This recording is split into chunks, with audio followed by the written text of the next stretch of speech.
Hello everybody, and we're about to continue our Let's Play series of NieR Replicant. Let's see where our adventure is going to be taking us next. I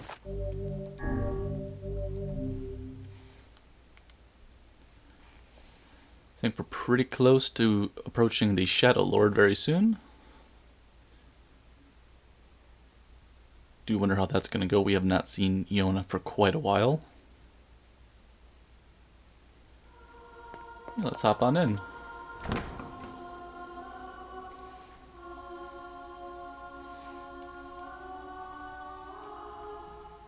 Such an ominous sight, and yet I find it strangely nostalgic. Yeah. And now the path is open.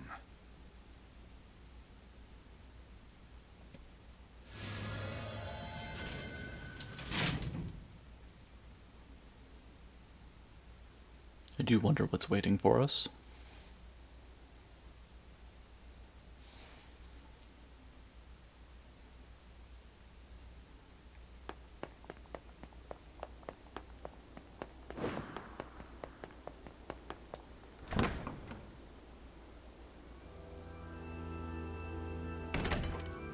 It's like a courtyard, kind of.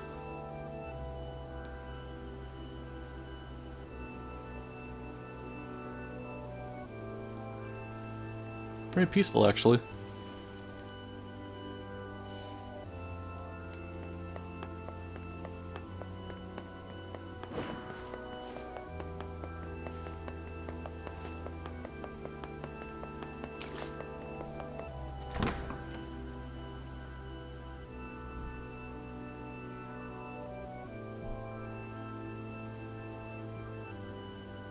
Interesting.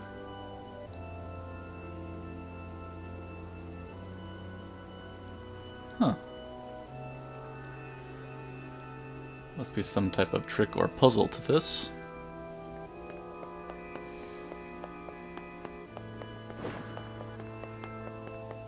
Something with the birds, I'm sure. To whom does the true voice speak? To whom does the true form show itself? You must answer. It can talk! I ask, why did humans disappear from the world? The hell is this? I believe this is some manner of password. Interesting. Password? Yes. The correct answer should grant us access to the castle. I feel confident I have heard this somewhere before. To whom does the true voice speak? To whom does the true form show itself? I ask, why did humans disappear from the world? You must answer.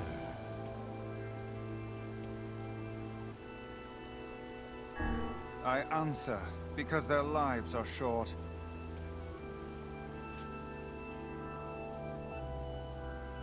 That might have been the wrong one.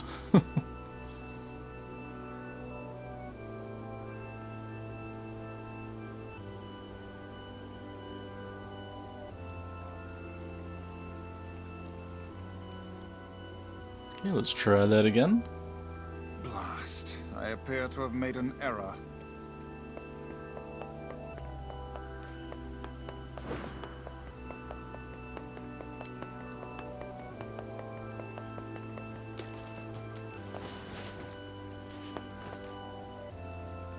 To who I ask, why did you must... I answer, because of a black disease. I ask, how can humans extend their lives?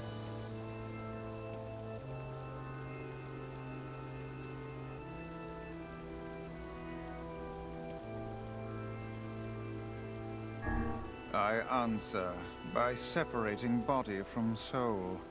I ask, what is the destination of souls?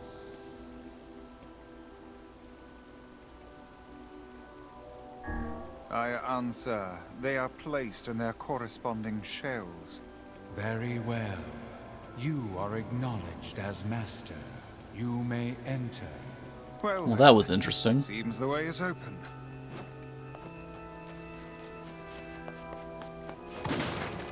Oh. Glad we grabbed that.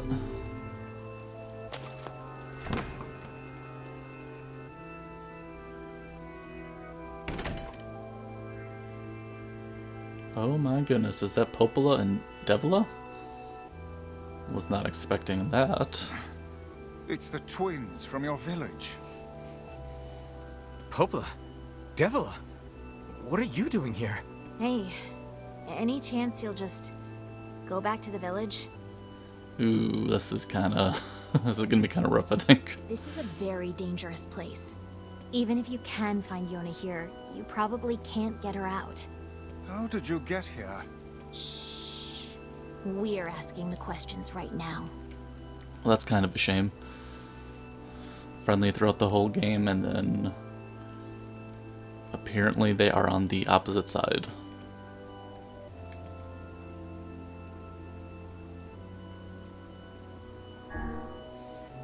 We're here to rescue Yonah. No dice, huh? Well, I guess we don't have a choice then. No, I suppose not. How sad.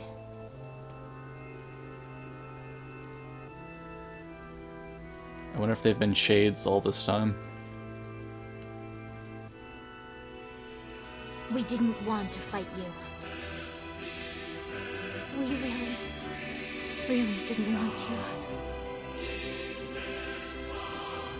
Wow. Kind of sad, actually. Devila! What's happening? Sorry, but this fate was predetermined. Still, we spoke to truth. We really wanted to avoid this if possible. We were hoping to put it off for 100 years or so. Until the next generation came along. What are you talking about? Are they shades? I don't think so. It's a lie! I don't believe it!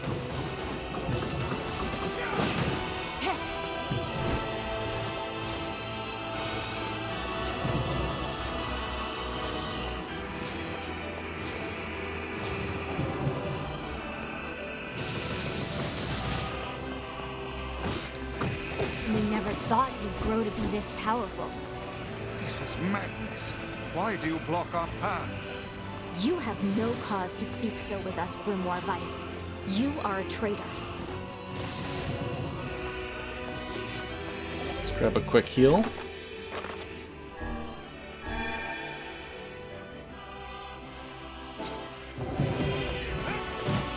Oh, that didn't feel good. What now? That doesn't look good.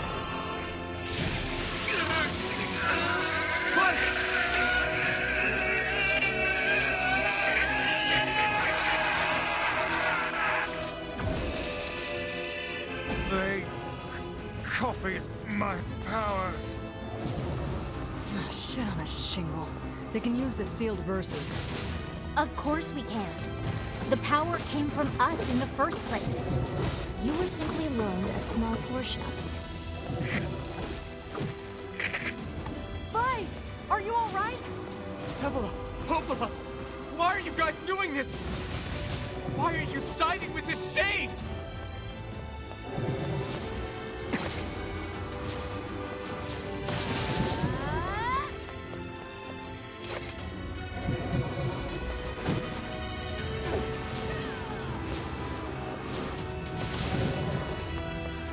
We're about halfway through almost.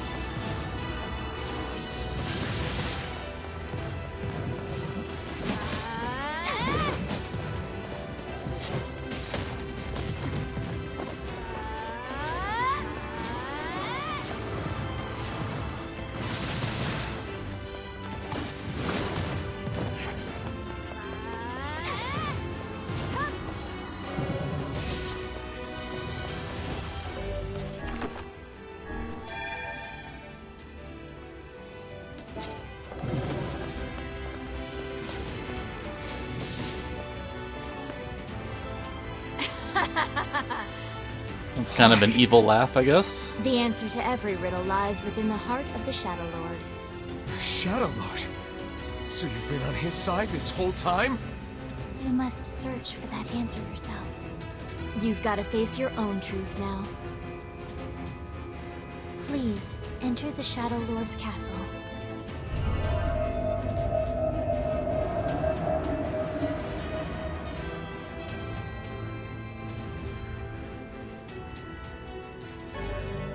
Obtain Shadow Lord's castle map. Devila and Popola are fighting us. Yes, they do seem to be putting us through a great deal of...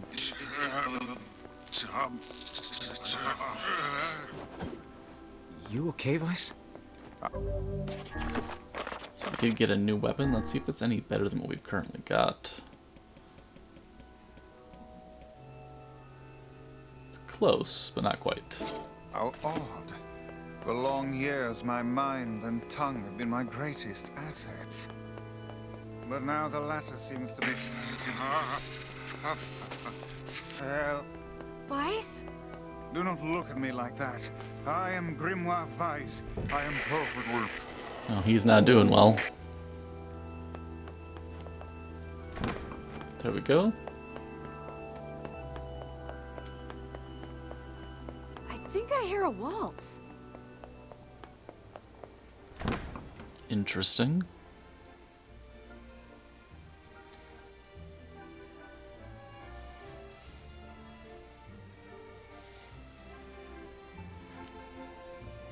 Like a fancy palace, that's for sure.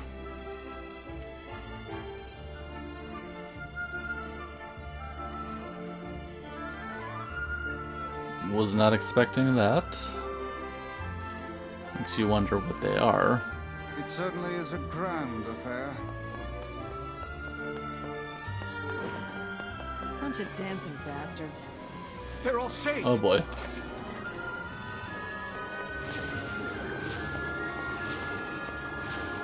I think we're locked in! It's not like I was planning to leave. Yeah, it's a bit late for that.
Okay, there we go.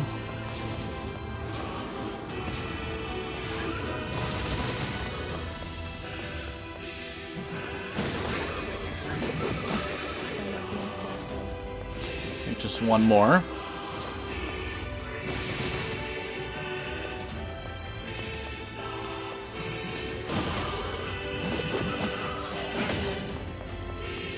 Oh, no, I take that back. A couple more to go.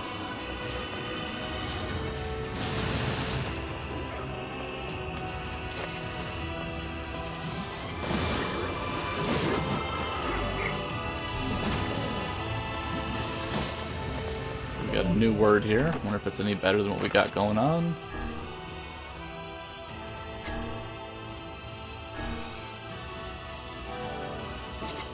Okay, I think it's the same.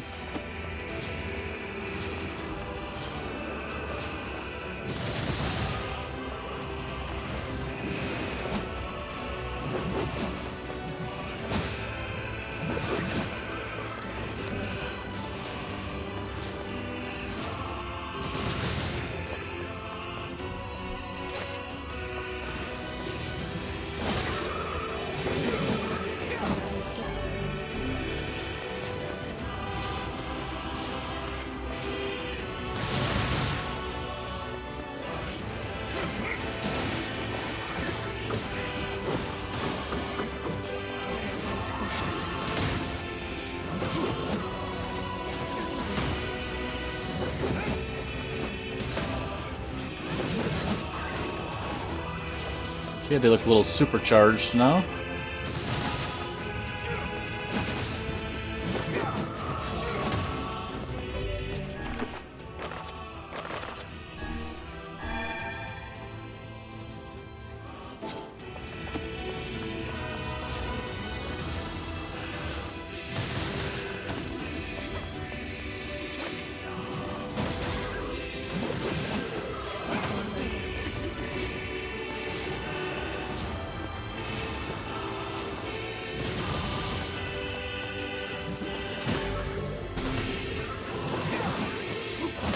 Damn it! They won't stop coming! I'll open the next door. Cover me. Oh, how I do love a good... Oh, Weiss still can't talk well. Weiss! Oh, right.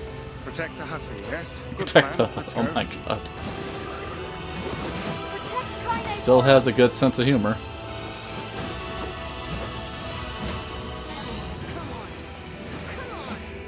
Kaine! Hurry! It's not open yet? Do I look like a goddamn locksmith to you?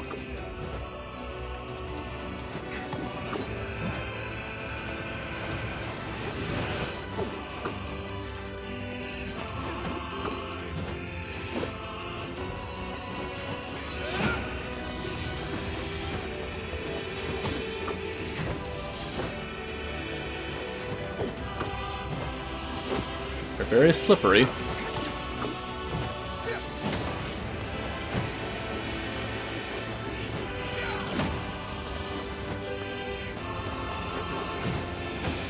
No, you idiot. What are you doing?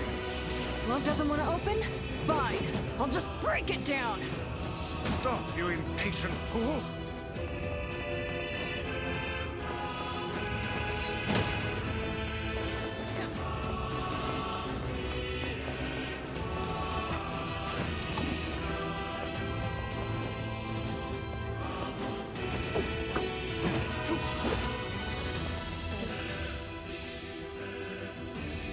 Goddamn no good bullshit bastard! Open the fuck up already!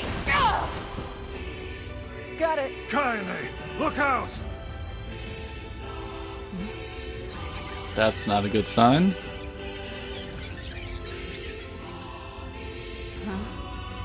No.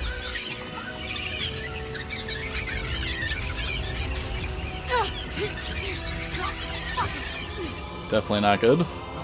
Oh, these things are freaking me out!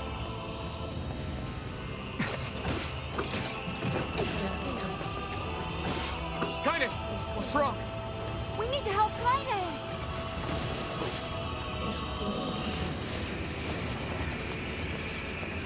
We need to help Kaine.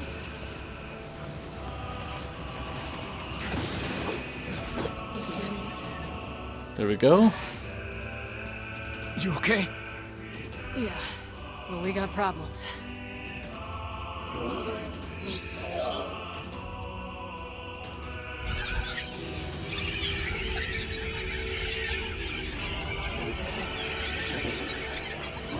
Oh boy.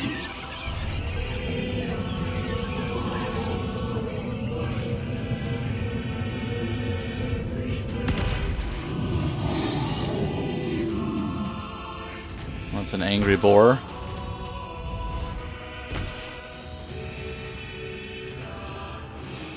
We don't need forgiveness, asshole. Kaine?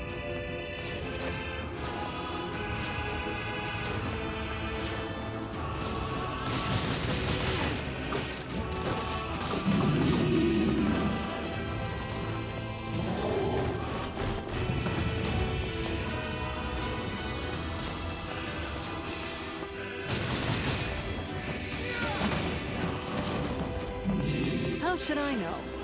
Kaine, are you all right? I'm fine. Nope, that didn't feel good. Let's just kill some shit and move on, all right?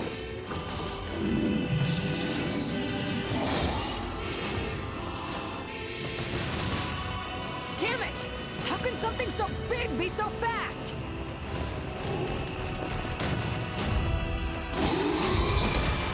I think we got that one. Damn shit! Oh dear. Oh boy. Looks like it's got protection now.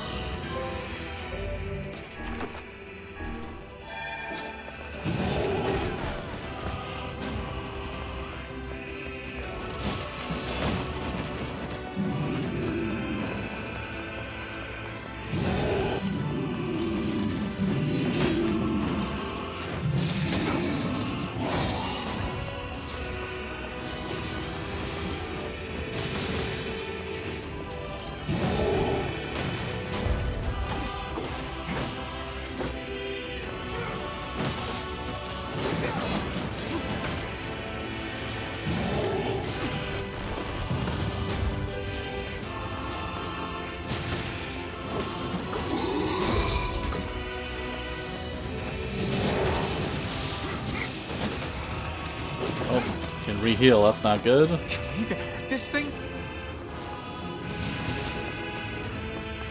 Oh, we've been poisoned.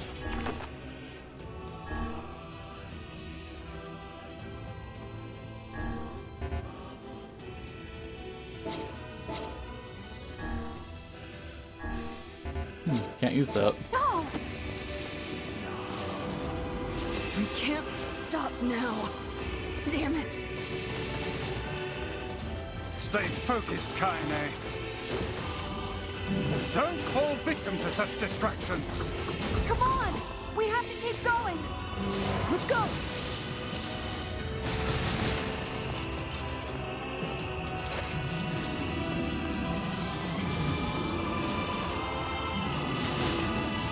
This way! Move! Oh, let's get out of here.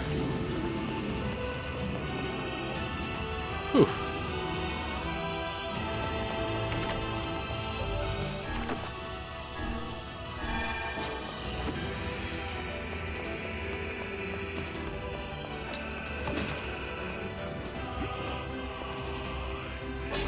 Okay, Dragon Lance, or Dragoon Lance.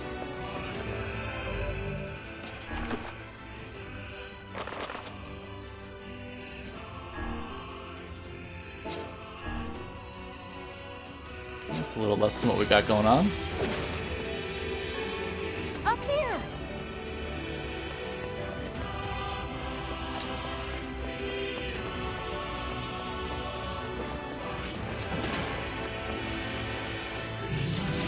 Oh boy. How can we deal with this thing?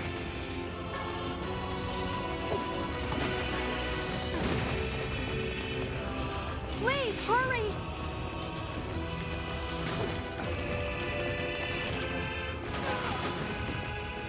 Oh, we got trampled.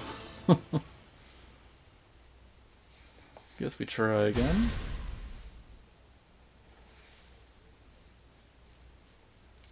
I wonder which part's gonna put us at. Okay, right here.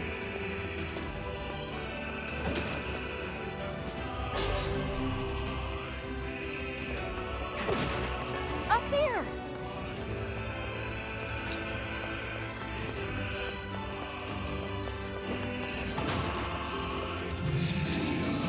How can we deal with this thing?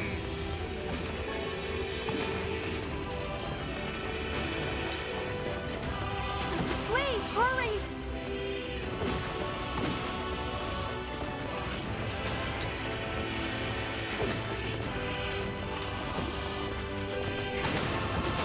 Oh, didn't quite make it. Interesting. Maybe we just skip as many boxes as possible. Just focus on the running.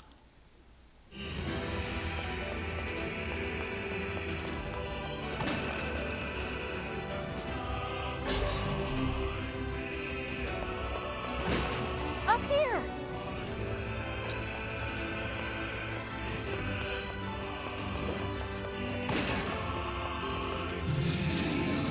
How can we deal with this thing?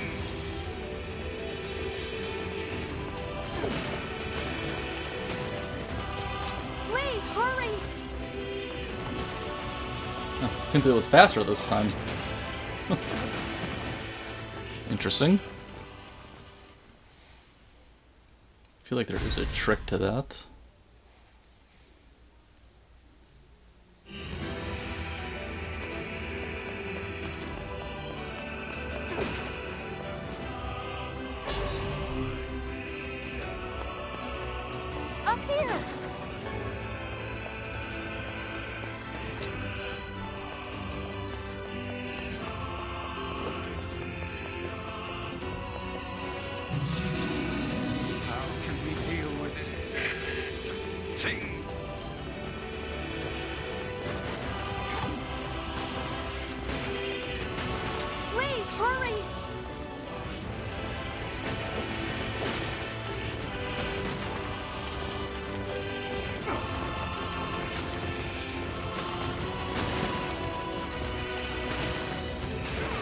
I think maybe we actually just roll our way. That seems to be a little faster than running. And then we go right through the boxes. That might be the best option to try.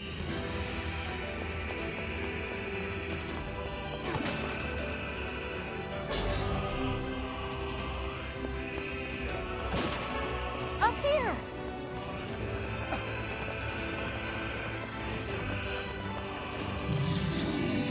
How can we deal with this thing?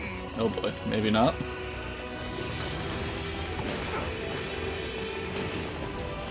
Please, hurry!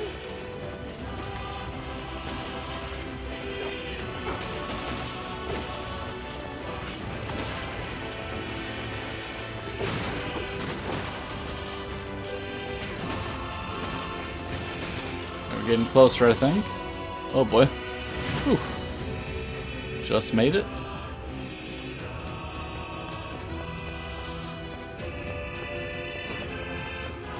Damn it, I can't get it open! And here it is, of course. Attack incoming!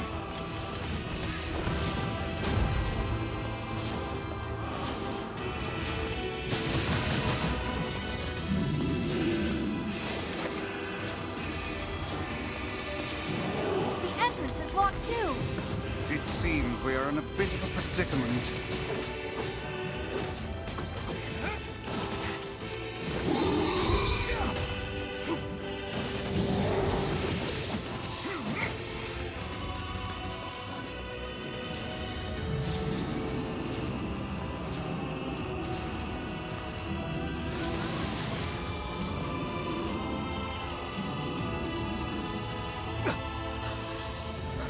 Seem to be poisoned.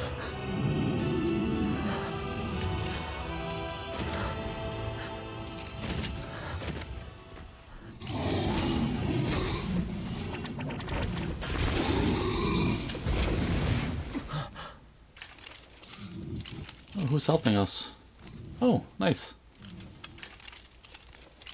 Everybody from Facade. 傘程度と血いるとて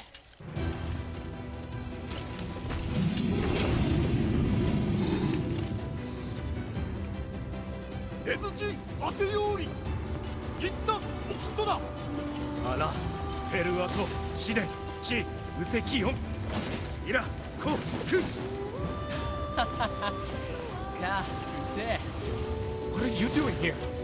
さるりとしたと改ざん突起論だろう You are correct.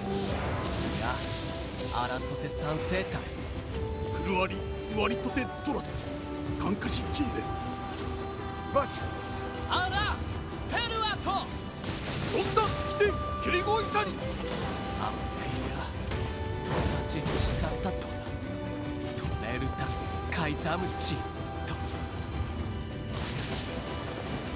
I think they're getting the door open.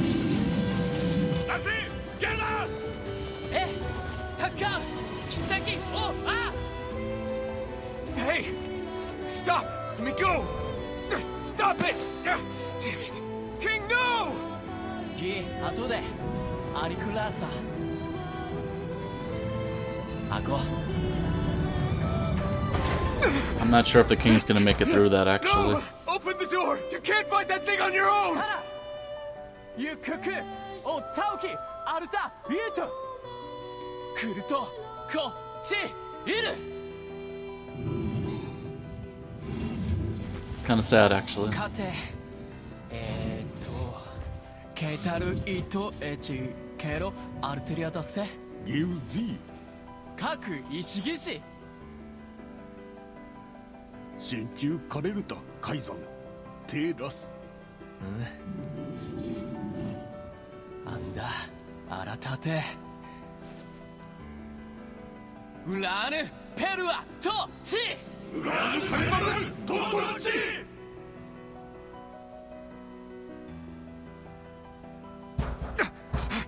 Open the damn door!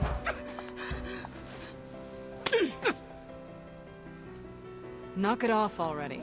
Let's go. Kaine. He's fighting for you. And for Fira. Don't let him die for nothing. Good point. It's still very sad, though.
And they return.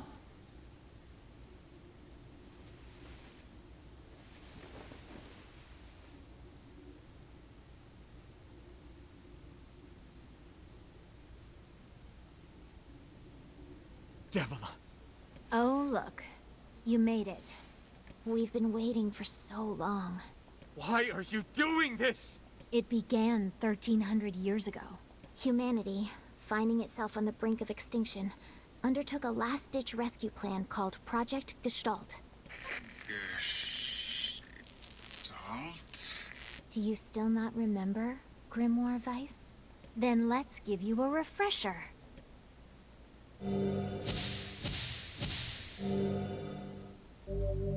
Obtain Project Gestalt's documents.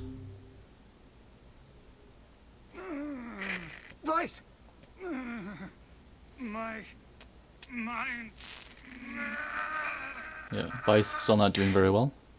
I remember. Devila.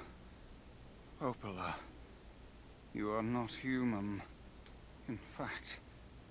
Oh no. Yeah, sometimes the truth can be a real bitch. You want to finish that thought for him, sister? All of us. Every person standing in this room are mere shells created by the true humans. Wow. Did not see that coming. What are you saying?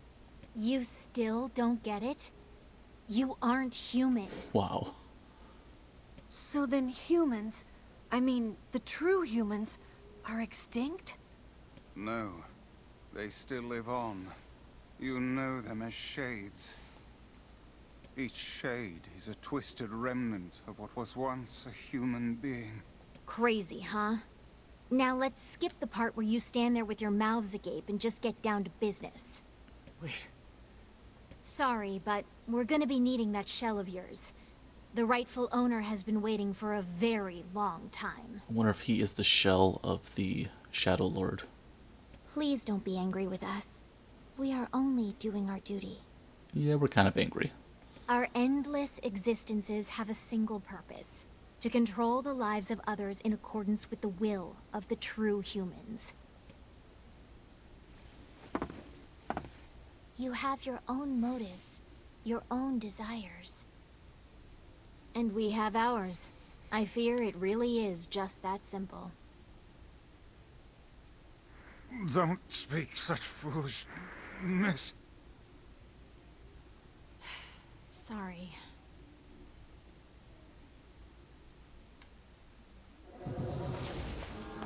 And the fight continues.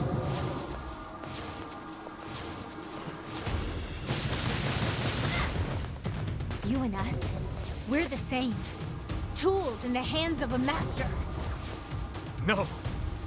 I'm nothing like you.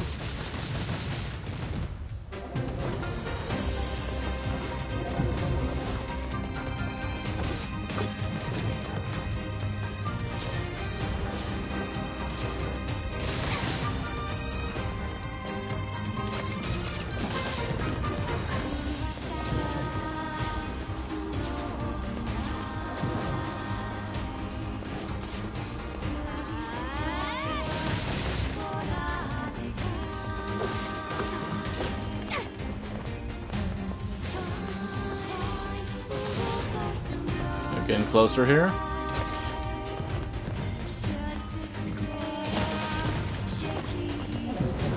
think one more charge should do it.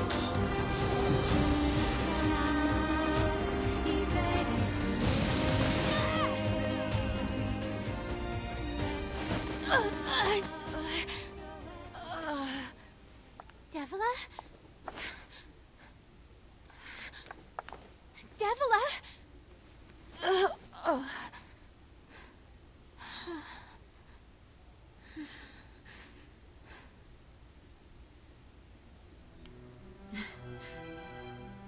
Popola, are you crying? No! Don't die! You know, Popola, I understand now why we're twins. It's because we were born without souls. Devila, I can't stop the bleeding. Oh God, I can't stop it. This world is too lonely for one without a soul. There's too much emptiness.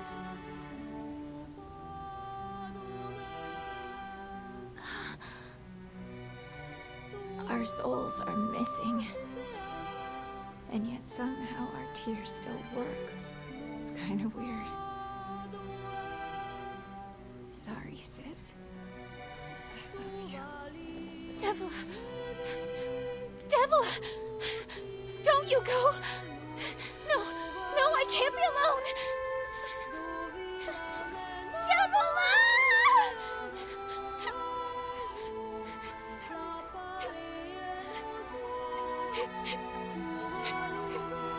Popola.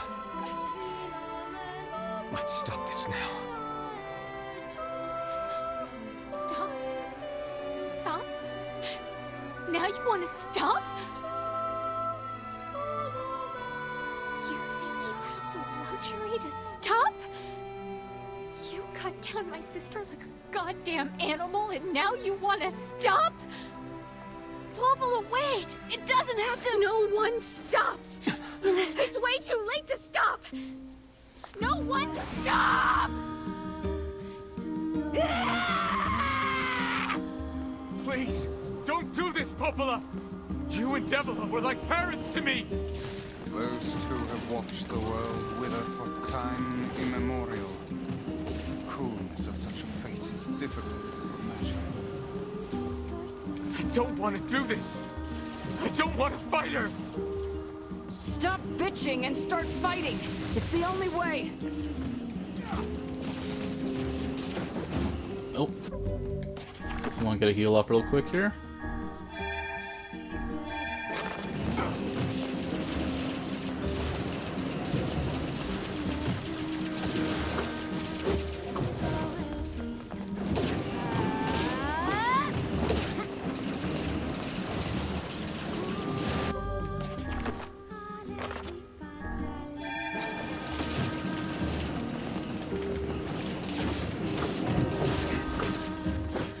Getting closer. I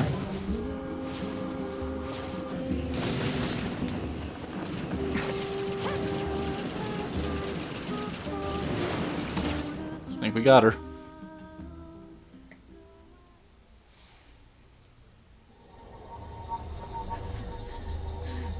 No stopping. No stopping ever!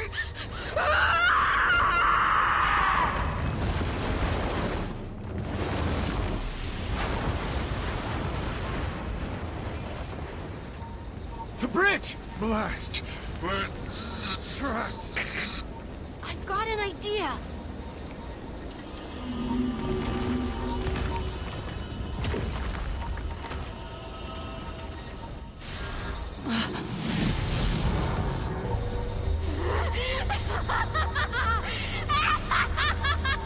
I think Popola's gone a little mad. I fear we're done for. It'll be all right. I don't know what's Emil gonna do. Oh no. You know, when I was young, I hated my eyes. And now that I'm older, I hate what my body has become. But there's something else there now. something like pride, you know? I mean, without all this, I couldn't have become your friend. Goodbye, my friends. Oh no. Thank you for everything. Emil! For so long, all I could do was destroy. But now, I have a chance to save something. No! I think Emil's gonna sacrifice himself. Now get going, okay? Emil. Don't worry about me. I'm gonna be fine.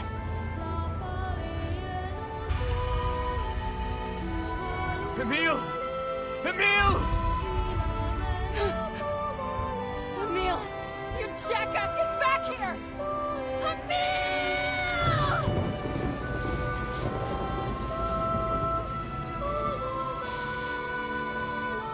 Oh dear. Kaine's so unstable, and Weiss can't stop arguing with people. I hope they can hold it together once I'm gone. Well, I guess they'll just have to learn. That's terribly sad.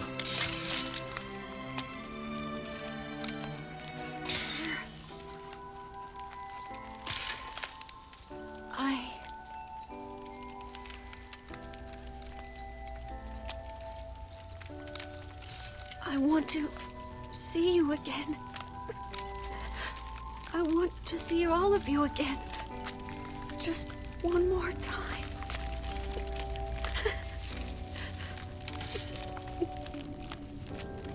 I'm scared. I don't want to die. That's just so sad.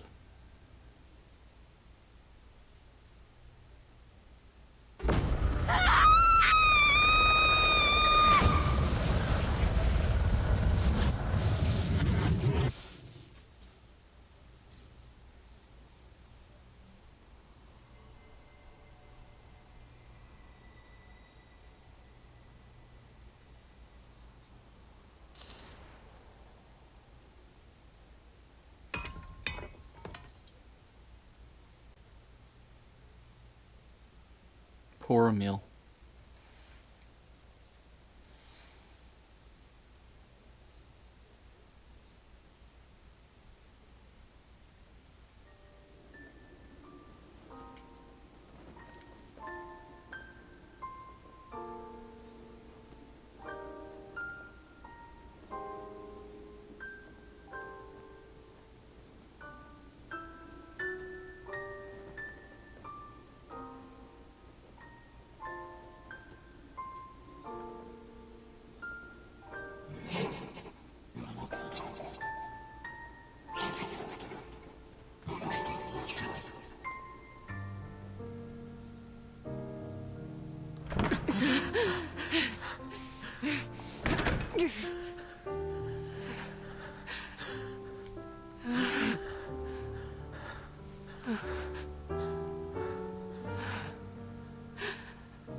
Let's go.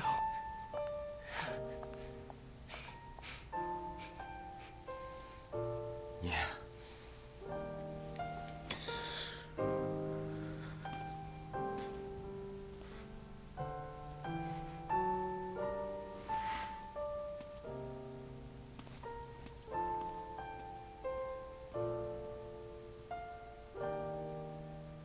Definitely feels a little incomplete without a male bias now.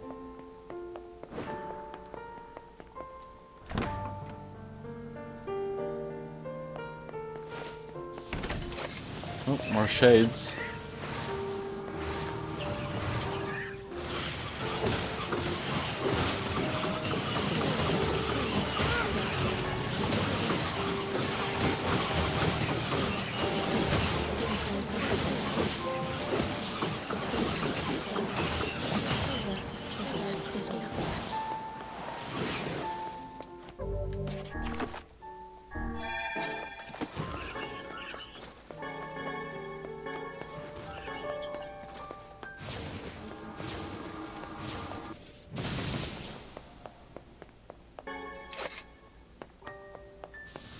Oh boy.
Yonah!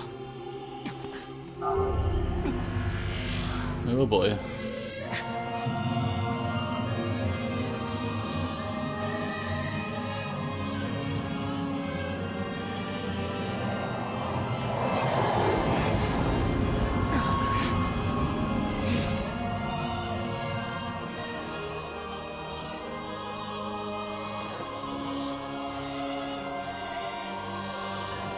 Looks like this is the Shadow Lord.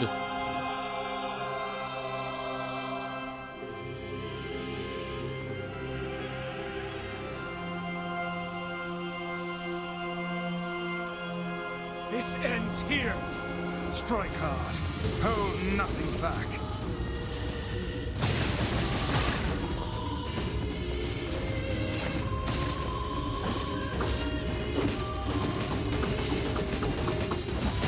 How can your tool hope to stand against the Shadow Lord? Don't speak in such a manner, fool. I am nothing like you.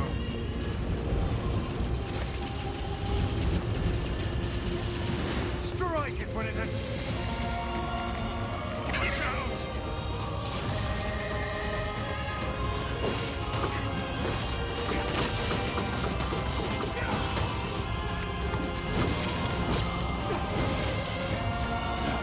No! Impossible!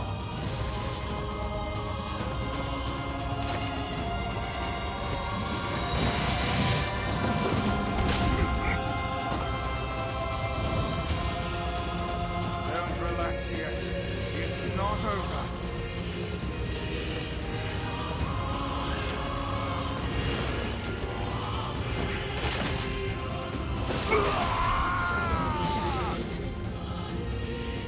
I assume that's just the first phase. Be careful! I know.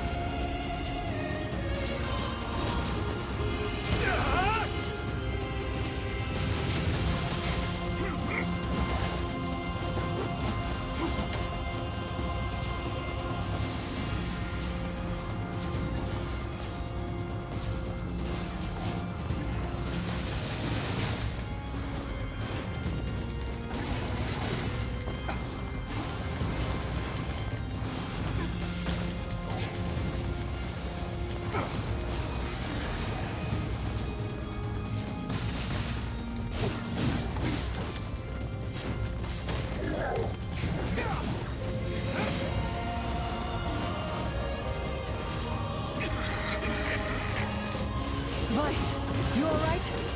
Naturally, I am as fit as a pit.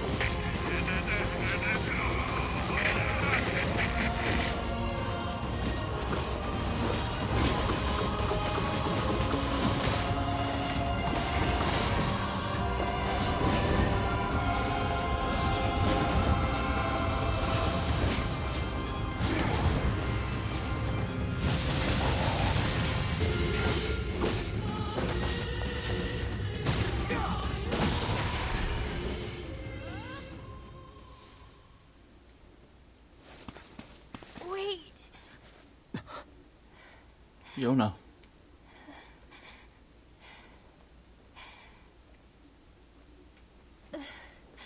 It's been so long.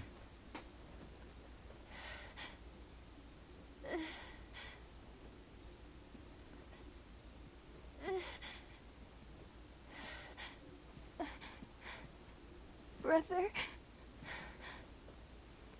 Yonah.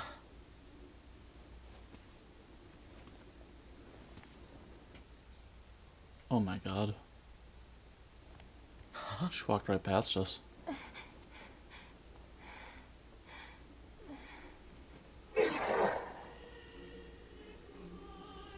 Please, just stop. I don't want to do this anymore. I don't need someone else's body. I don't want it.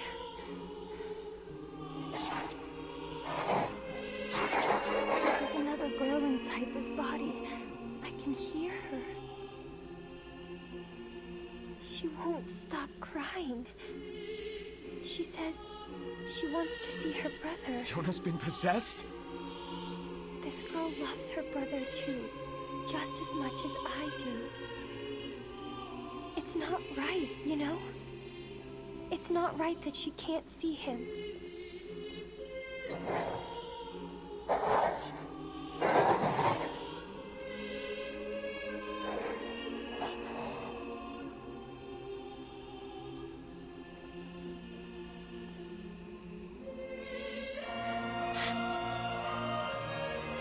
It's you, isn't it?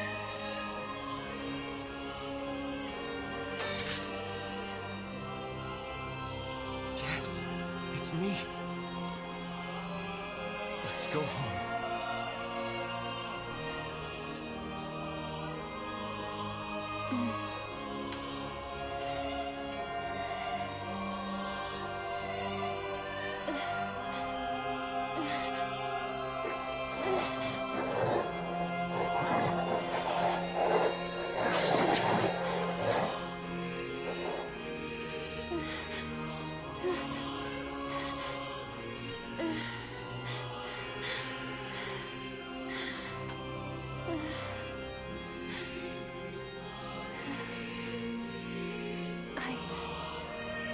I'm really sorry.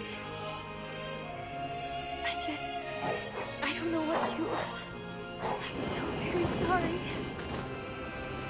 No matter what. Just know that... I love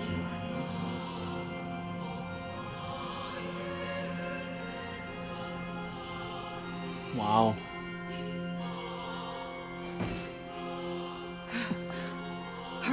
The shade that possessed her is gone.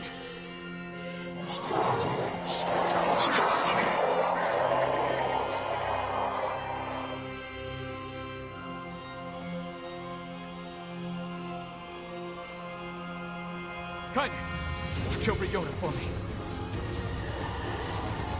You want me to understand your sadness? You think I'm gonna sympathize with you? I swore to protect my sister and my friends. If someone puts them in danger, they must stand aside or be cut down.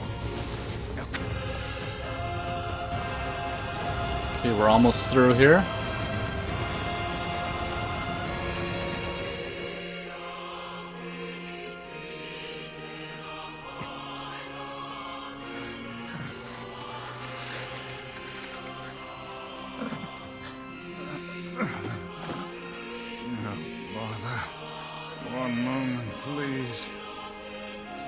No, Weiss isn't doing well. Fine, just fine. Alright, no, I'm not. Weiss. It seems some headstrong idiot has decided to push me beyond my limits. I should have taken that job as a cookbook when I had the chance. Oh my god. Weiss. Still a sense of humor. Sorry. Only joking. I hate cookbooks.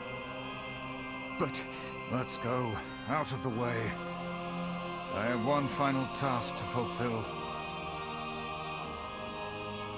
Where are you going? Why, to stop him, of course. But after that, it's up to you. Only you can see this battle to its conclusion. I wish you luck, my friend. You can't. I swore I'd always fight by your side. You are an exceedingly stubborn lad. You know that, yes? Perhaps that's why I've so enjoyed our time together. But I fear this is where our journey ends. Weiss! Oh, and remember what I told you about using my full name? Well, forget it. I've grown rather fond of Weiss. Weiss. I knew you'd come around. Don't let it go to your head now.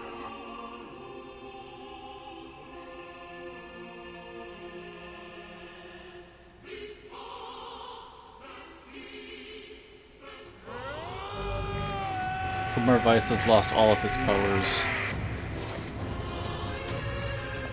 I have something to defend. I have a reason to live.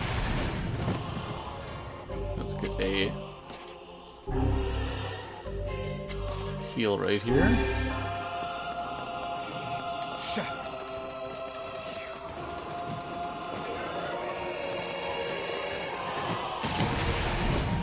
Okay, we're almost there.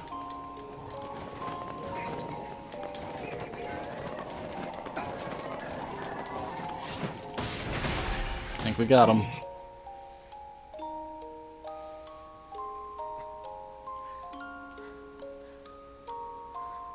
Though it kind of feels like it's a version of herself.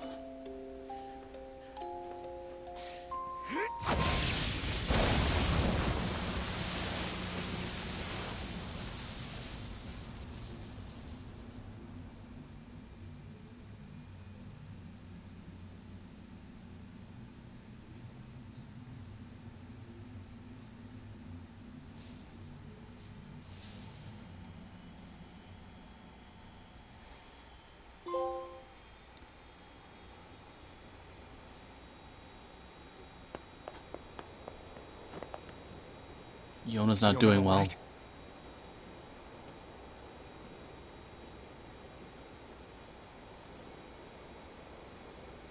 Oh God, no. Oh, please, the girl is fine. Oh, Weiss is back. Weiss? Where are you?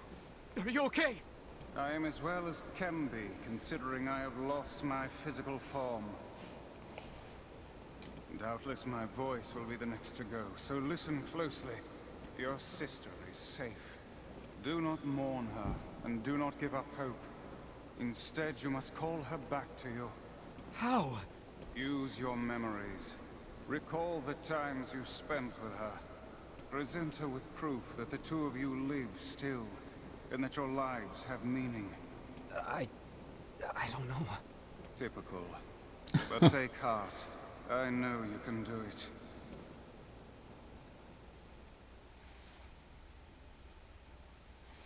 What's my favorite food?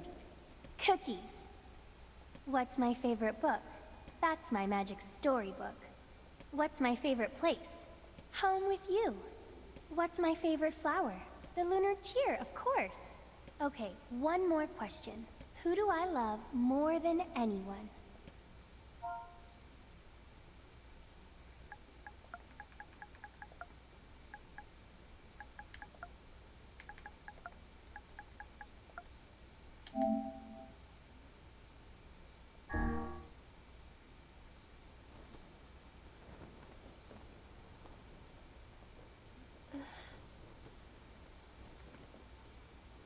Is that you?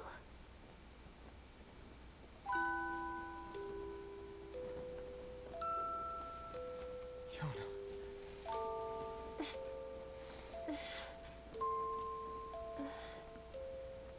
Is this my body? Yes, Yonah.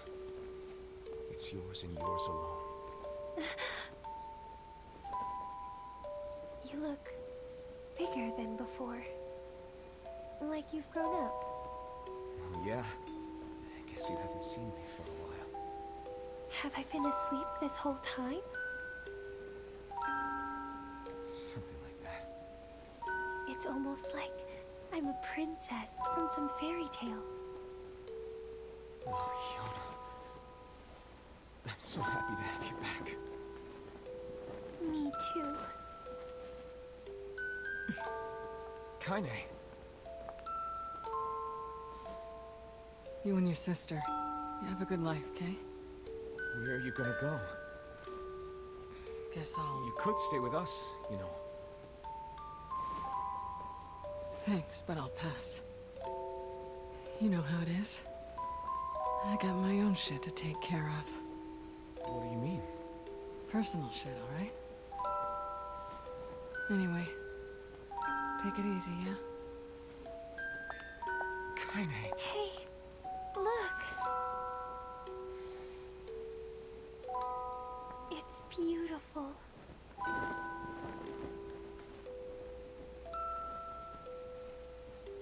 For the longest time, I heard someone telling me how they wanted to see the light. And now, they can finally see it.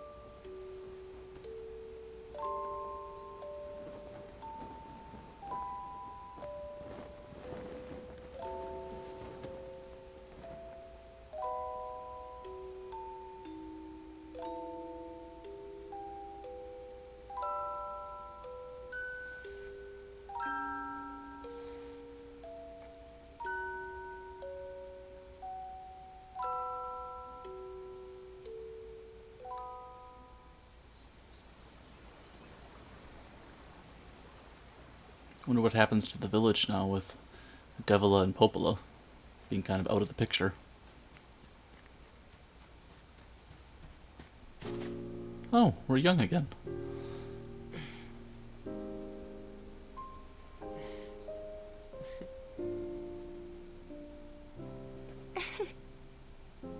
Thank you. I love it.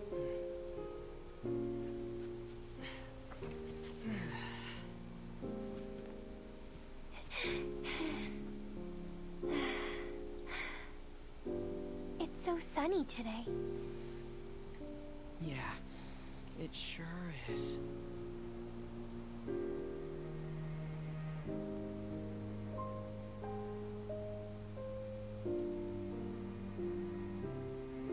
It's kind of sweet.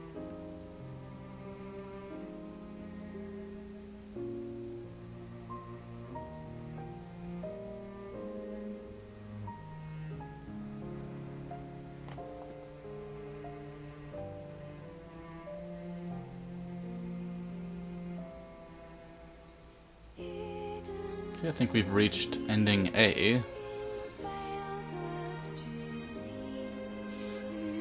gonna let the credits roll for a bit.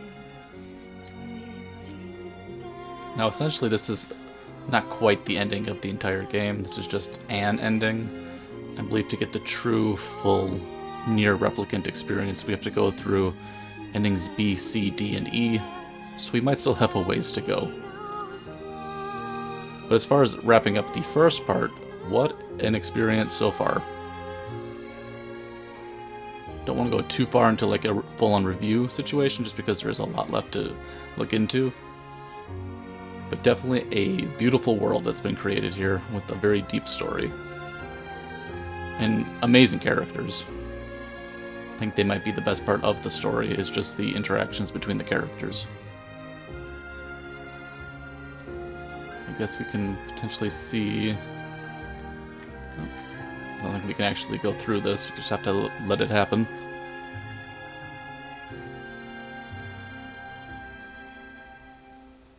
I do wonder how the next couple of situations are going to go. Like, is it a full-on playthrough to get ending B? Is it segmented in some way? Are there shorter versions? Is it like a complete... you just have to do everything all over again? You just get a different cutscene? It'll be interesting to see if we can also find all the weapons. I think we're several weapons short. I think we need 33.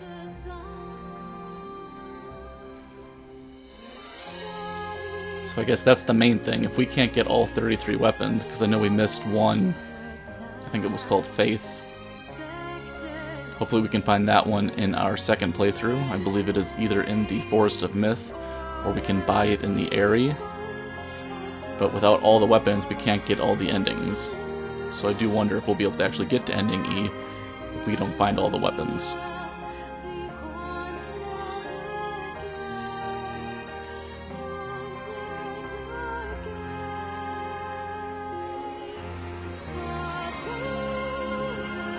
Amazing soundtrack as well. If that's to be expected though with the NieR games. There's always an amazing soundtrack.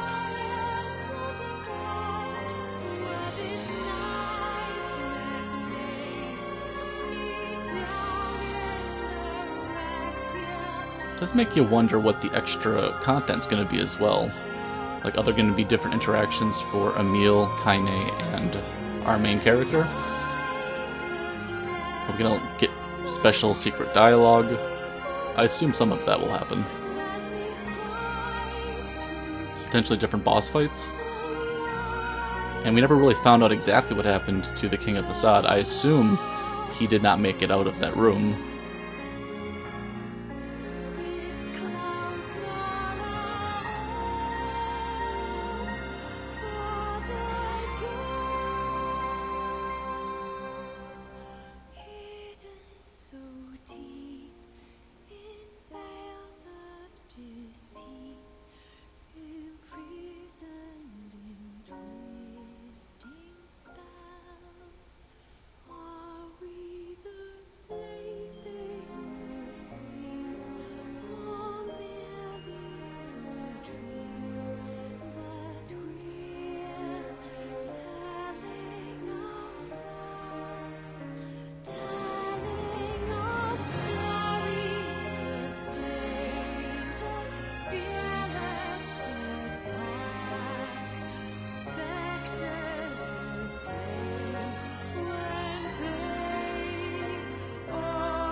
Let's see where this is going to leave us, actually.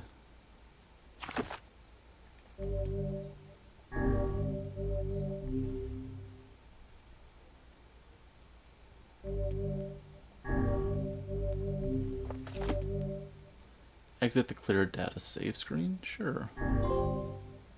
Load your clear data after completing the game to experience Kaine's story. You can now read a departed mother's diary in your house. Wardrobe has been added. New outfits. Change music. Interesting.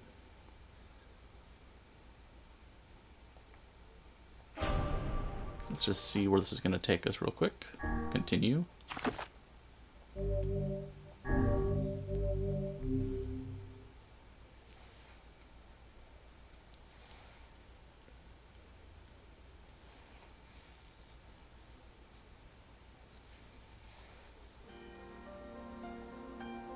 Whenever I interacted with Kaine, I was reminded about something from my past. Maybe my mind has been confusing her with my sister this whole time. Interesting. Anyway...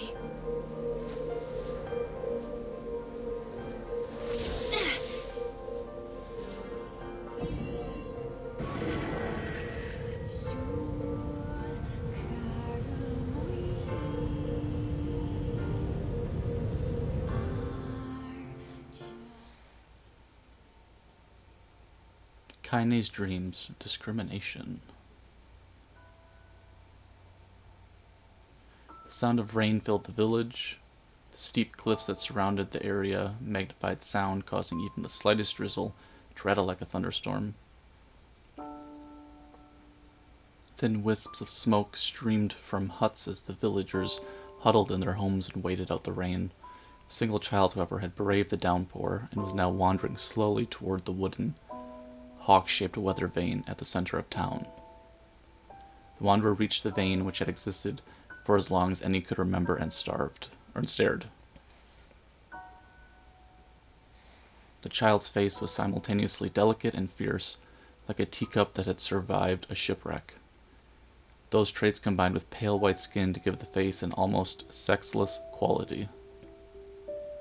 If the beak turns east, I go home. If it stays west, then I... The child blinked. Rain slowly dropped down the young one's short hair and began its long descent to the ground. The child felt a slight breeze and watched as the veins slowly creaked to life. Spinning this way and that for a moment, it finally settled with the beak pointing firmly toward the east. Before the vein could move again, a jagged rock came spinning and tumbling through the air, striking home against the child's head. The force of the blow dropped the child to the ground as a hail of stones began to fall all around. A heartbreaking smile crept across the child's face as the stones continued their assault.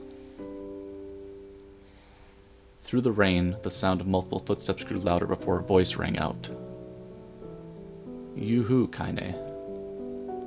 The voice belonged to Daimo, worst of all the bullies in the area. As Kaine struggled to stand, a final stone came skittering through the mud and bounced against her foot. Blood oozed from a cut above her eye and blurred her vision, but she could make out the shapes of Daimo and his usual gang of idiots. The boy seemed taken aback for a moment by Kaine's seeming indifference to the blood dripping from her face, but quickly regained his bravado. "What up, freak? You like the rain? You like getting all wet, or did you finally decide to run away from home?" Though she knew it was futile, Kaine turned to leave. Before she could get more than a few steps, the other children scrambled to surround her, cruelty burning in their eyes. Kaine knew those were not the only eyes on her. The tormentor's parents watched from the safety of their homes. She was attuned to the sensation. It was one she had experienced many times before. While some villagers simply turned a blind eye to the actions of their children, many encouraged it openly. In a society ruled by superstition and fear, Kaine was something to be hated, and if possible, destroyed. "I didn't say you could leave, freak." Daimo's words chewed at her like a worm through an apple. He can't hurt me, she lied to herself. Be strong, be brave, he can't hurt me. Oh look, the little freak is gonna cry. What's wrong? Are you sad that everyone hates you and wants you dead? It's getting a little intense here. Kaine prayed for the rain to flood down and carry her away from a world that seemed to have no place for her. But if there were gods, they chose to ignore her. As Daimo crept ever closer, the clouds began to thin and the rain slowed. Even the weather hates me. I'm useless, a failure. I wish Daimo's rock had taken my head off. Kaine couldn't meet Daimo's leering gaze. She lowered her eyes and stared at the muddy ground. The bully moved forward until he was inches away. She could smell the scent of old meat on his breath. The boy grabbed Kaine's face with thick fingers and yanked it upward. She tried to turn away, but he forced her gaze back and jammed his thumb against her eyelid to pry it open. Show me. No. Did you just say no? Daimo grinned evilly. You don't say no to me. No one says no to me. Not even taking his attention from Kaine, he called to his cohorts. Come on guys, let's give the freak what she deserves. As soon as Daimo finished, kicks and blows began to rain down upon Kaine. Daimo paused, still grinning as Kaine curled into a ball and tried to make the pain stop. I don't get you, freak. What you acting like a girl for? Everyone knows what you really are. Kaine ignored the question, choosing instead to stare at the weather vane. It continued to point east, as if supremely confident about the future it had chosen for her. Go home. That's the funny joke for someone with dead parents and no home to go to. Freak, chanted the children. Kaine closed her eyes and listened to the rain, waiting for the pain to start again. As the clutching hands of the village children closed around her, she bent her mind to the sound of the rain, letting it become her world entire. The rain fell. But the pain never came. Only when the laughter of her tormentors turned to terrified cries did she dare open a single blood-caked eye. Kaine was shocked to see Daimo sprawled on the ground, holding his head and screaming in pain. She could see blood welling from spaces between his fat, twisted fingers. He's actually crying. Deprived of their leader, the other children glanced back and forth between themselves as if waiting for someone to step forward and take charge. When no savior emerged, they began an uneasy shuffle away from Kaine. But the young girl was the least of their concerns. Instead, their attention was rapt on the ancient woman standing a few feet away. After struggling for breath for a moment, she finally spoke in a voice thick with rage. I suggest you scatter before I throw another one. And if any of you little bastards ever touch Kaine again, will do far worse than throw a rock. You can count on it. The old woman crouched down and gently touched the hand Daimo was using to cover the wound. Before he could think to protest, she ground her palm into the wound and twisted back and forth. He screamed, leaping to his feet. Stop it. Quit whining. Ain't no one ever died from a scratch. You hit me with a rock. A big one. That thing could have killed me. The old woman shrugged. Death is the best cure for stupid. Daimo's face twisted with rage at her words. Locking his eyes on Kaine, he took a step backward and spat on the ground.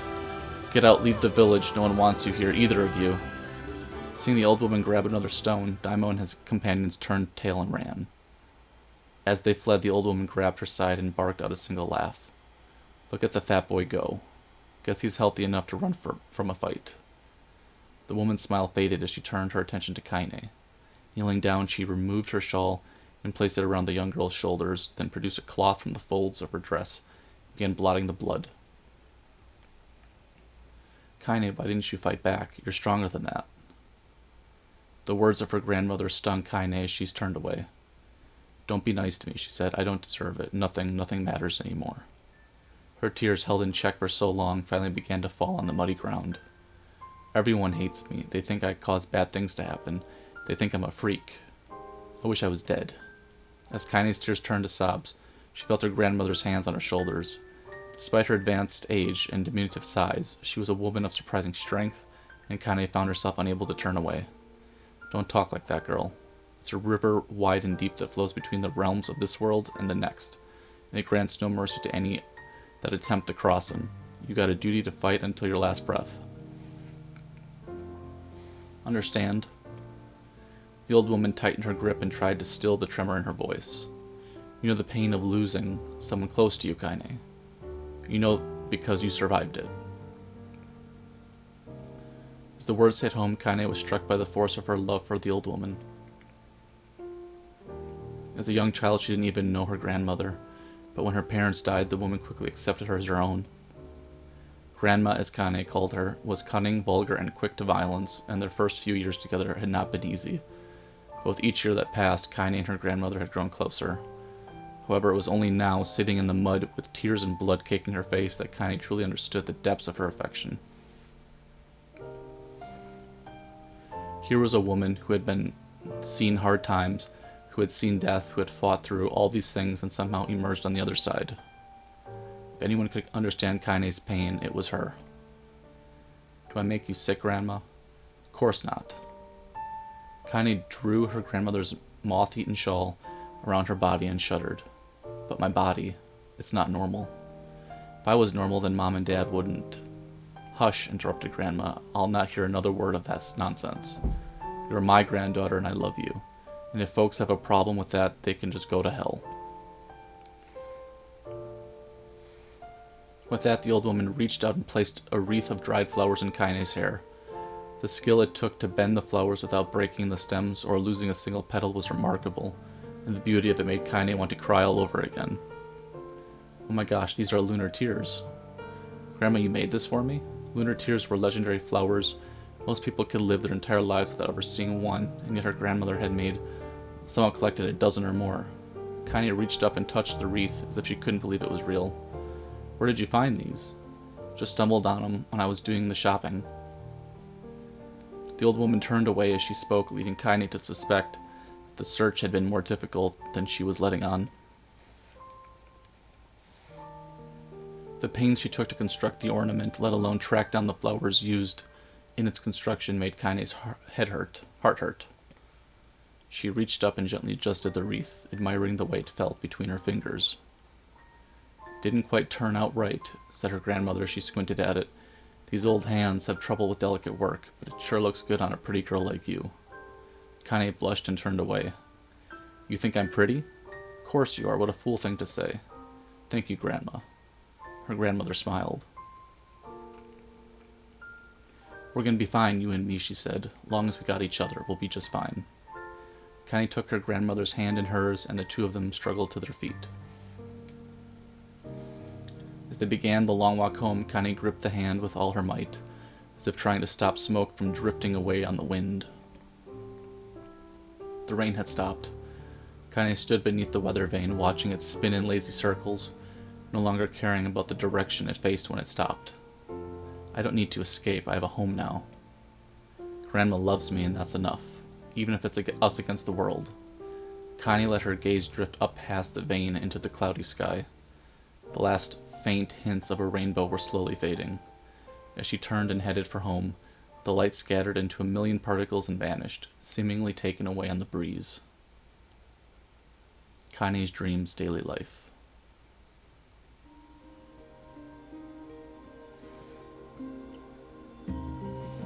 In the distance, Kaine's heard the steady sounds of an axe striking wood. The noise had a purposeful quality to it, as if she was hearing a master woodsman. The firewood being produced, however, was as far from a work of art as could be. Pieces of every shape and size were being flung. Anyone trying to stack such wood would probably die of frustration. Kaine's grandmother flailed away with the axe, filling the air with both splinters of wood and words that can make a hardened sailor blush. Grandma, called Kaine. That you, Kaine? Yelled the old woman, taking her eyes off the wood for a moment. Don't get too close, I might take your foot off by mistake. She brought her axe down on a piece of wood, sending chips flying in every direction. One spun past Kaine's close enough for her to hear the whistle, at which point she decided to step back. Once she'd scuttled to a safe distance, she cupped her hands around her mouth and shouted, Grandma, do you need help? I can get water or lunch, or a new axe or something. The axe poised to strike another wobbly blow. Paused in midair, the old woman considered her granddaughter's offer. Tell you what, since I'm doing such a poor job chopping, why don't you come here and take over so I can get to the water? Shades have been restless today, and I don't want you running into one of them. Relinquishing the axe, her grandmother picked up a long pole with wooden buckets. Gathering water was by far the more difficult of the two jobs, but Kaine knew better than to complain. Kaine did her best to help with chores, but Grandma took every task that required to travel to the village. Though she had a long list of plausible excuses, Kaine knew the real reason. She didn't want her grandmother to be taunted and harassed by the villagers. Once Kaine moved in, Grandma decided to take up residence a good distance from the area. Out of sight, out of mind. And rare were the days when any but the two of them could be found on the rocky acre of land they called home. Kaine enjoyed the solitude, but harbored a secret resentment that her grandmother was forced to spend her golden years in such a place. After watching her grandmother leave, Kaine turned her attention to the task at hand. She never chopped wood before in her life, and soon discovered why the old woman hated the chore. Swing after swing of the axe produced only a tiny crack in the wood, and when she finally managed to connect with a solid stroke, the tool embedded itself in the log and refused to budge. Frustrated, Kaine swung the axe around her head and threw it log and all across the yard. She suddenly understood the joy her grandmother felt in a good curse. Happier now, she picked up the axe, forced it from the wood, and resumed chopping. She had a natural skill with a blade, but the task was challenging, and blisters began to form on her small hands. This is tough, and my logs are all weird sizes. Spitting on her palms and ignoring the pain, Kaine redoubled her efforts. Just as she was developing a rhythm, Grandma returned from the village, setting down the buckets with a small sigh. She took one look at the logs and coughed. "Pretty clumsy, girl, you better practice." Her grandmother suddenly collapsed to her knees, causing one of the buckets to wobble. Oh no, that's not good. Eyes wide, Kaine dropped the axe and ran. "Grandma." The old woman shook her head and pointed a trembling finger at the bucket. "Get the bucket. Can't let it spill." Kaine steadied the bucket with a foot as she knelt by her grandmother. A small bit of water sloshed over the side and made a new home in the hem of her dress. But Kaine didn't notice. "Grandma, what's happening?" Crazed with panic, she grabbed her grandmother by the shoulders and shook. After a moment, the woman lifted her arms and batted Kaine away. "Stop that. Just stop. It ain't like I'm dying. Just tired from the trip." Kaine desperately wanted to believe her, but one look at the old woman's shaking hands and worn face told her more. Her grandmother had lived a long, hard life, and it seemed the bill was finally coming due.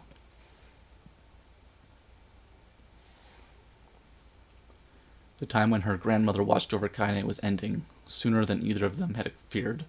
The positions would be reversed. The next morning, Kaine came to the side of her grandmother's bed and took her wrinkled hand. "Grandma, you're sick and you need medicine. I'm going to the village."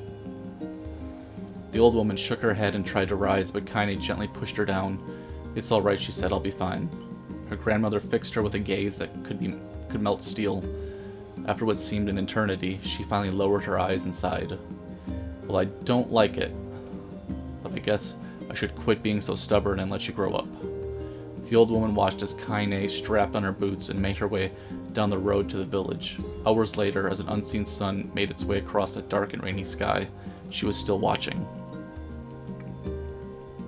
Kaine moved at a brisk pace, checking her pockets every few minutes to make sure the money her grandmother gave her was still there. Every noise caused her to spin on her heels, making sure she wasn't being stalked by a shade, or worse, Daimo and his gang.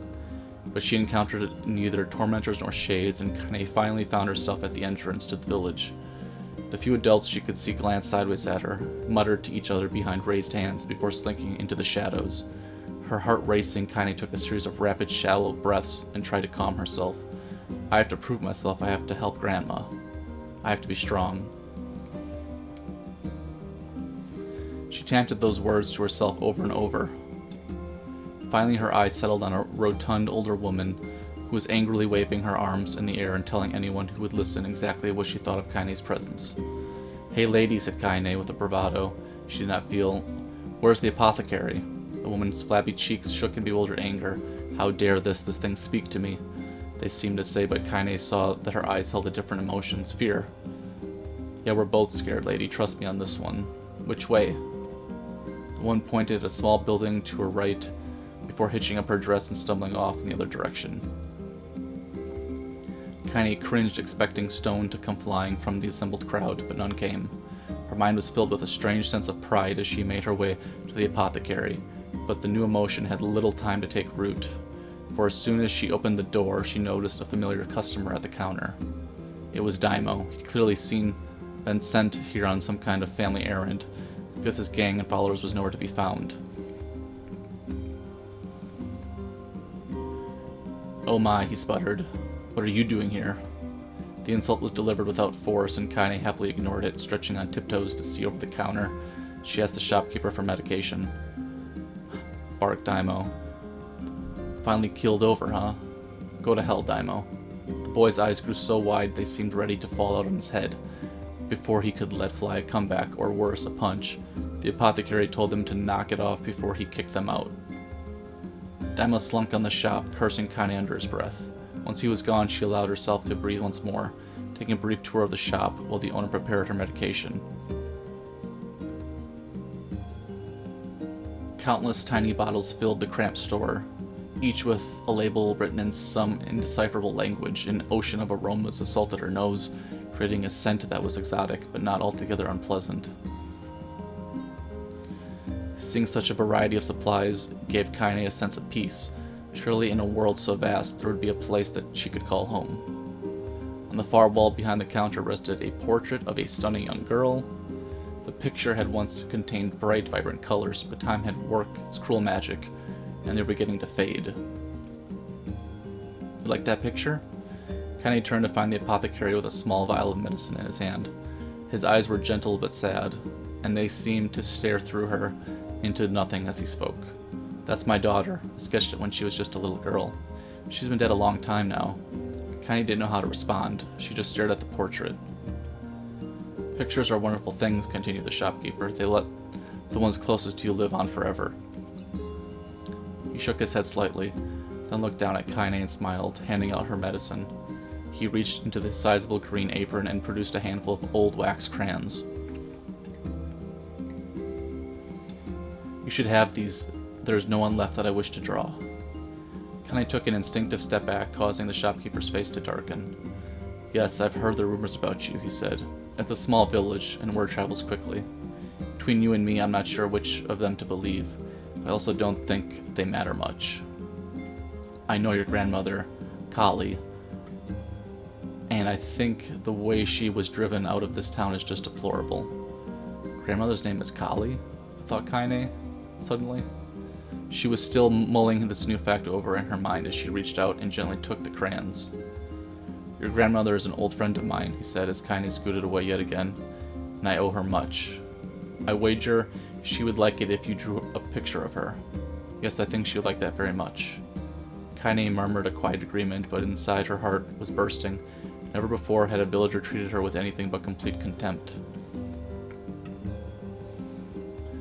It was tiny, almost imperceptible step, but it was a step nonetheless, and with enough tiny steps she might one day discover the rest of the world.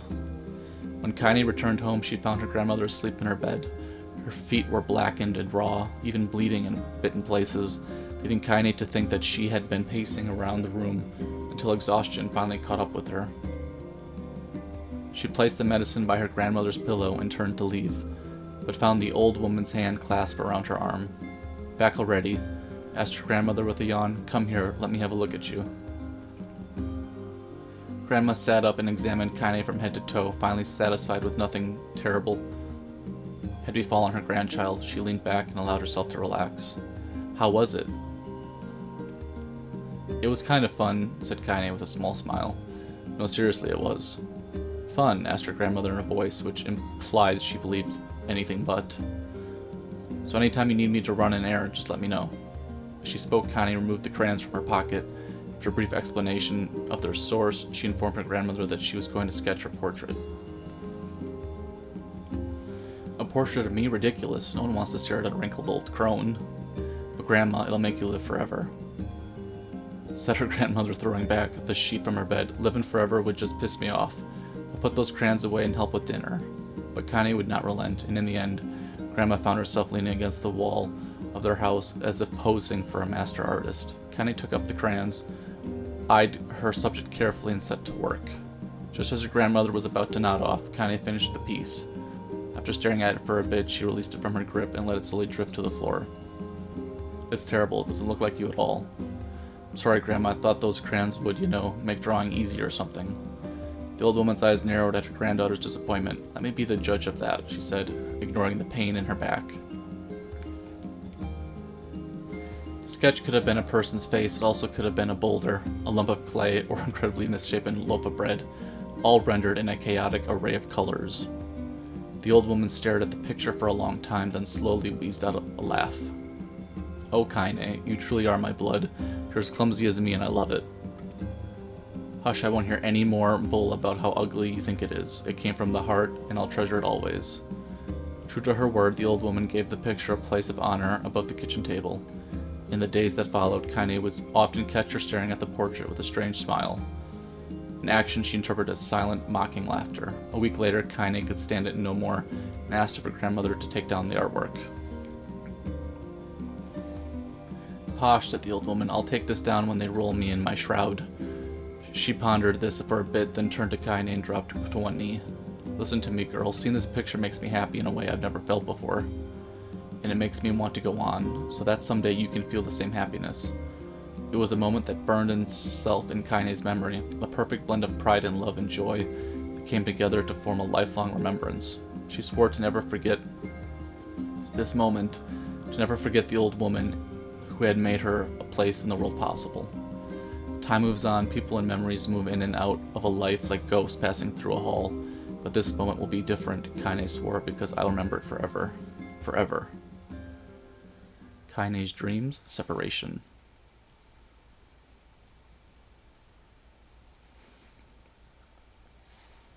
Kaine listened to the sound of crackling firewood and stared at the black object on her plate. She'd been pushing it around the wooden disc for a good 10 minutes, ignoring the bemused stare of her grandmother.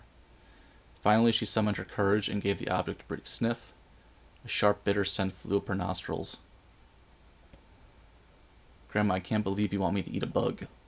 The old woman threw some more wood under the cooking pot and snorted. "It's no bug, you fool, it's a berry." "Oh, that kind of makes sense now. I bet it was those berries that she liked so much that were actually poisonous to everybody else." "Yeah, well, it sure looks like a bug," said Kaine, "and I think it's burnt or something." With that, Kaine held her nose and threw the berry in her mouth, chewing as little as possible. "Oh, that's terrible, all right." "Why, you little brat," laughed the old woman. "Look at the sass on you. You've been spending too much time with me." 5 years had passed since the moment when Kaine's grandmother saved her from the bullies. It's often the way with the two stubborn people. Their relationship had grown in fits and starts, but moved forward all the same. Meals that used to be somber affairs were now filled with laughter. Kaine could not remember a time when she had been happier. As the years went by, Kaine started to shoulder more and more of the daily responsibilities. Her grandmother's legs grew weaker by the day, and she could no longer do many of the chores. And so this morning found Kaine lacing up her work boots with a breakfast and a burned berry rolling through her belly. "Where are you going today?" asked Grandma. Kaine looked up surprised. The old woman rarely asked. "Well, I was going to check out the kelma trees and see if they were ripe. Thought we could make some jam or something." "Flagstones?" Kaine stared at her grandmother, then held out an arm and swept it around their home. Constructed mostly of cloth, rope, and rubble, the old place sagged like a boxer in the final round. "Grandma, a dying cat could chew through this house. I'm going to build a stone wall." The old woman laughed, exposing her toothless grin. "If a bunch of thieves want to ransack this old place, let them come. We got nothing worth stealing." "I'm not worried about thieves, I'm worried about shades. People saw one west of the village yesterday." The old woman tilted her head and stared at her grandmother. "Well, shoot, I don't know why you have to do it today. We can worry about it some other." "Grandma, no. If I don't go to the kelma trees, we won't eat tonight. You know that." A confused expression passed across the old woman's face, and for a moment she was a small child lost at a carnival. Yes, she said after a bit. Yes, of course you're right. I'm sorry, Kaine. She didn't finish the thought. Instead of walking over to the nightstand and gently taking the wreath of lunar tears from the drawer, the flower's petals had aged to brilliant whiteness, and Kaine thought it was more beautiful now than the day she first received it. You're going to be a true woman soon, Grandma said as she placed the flowers on the girl's hair.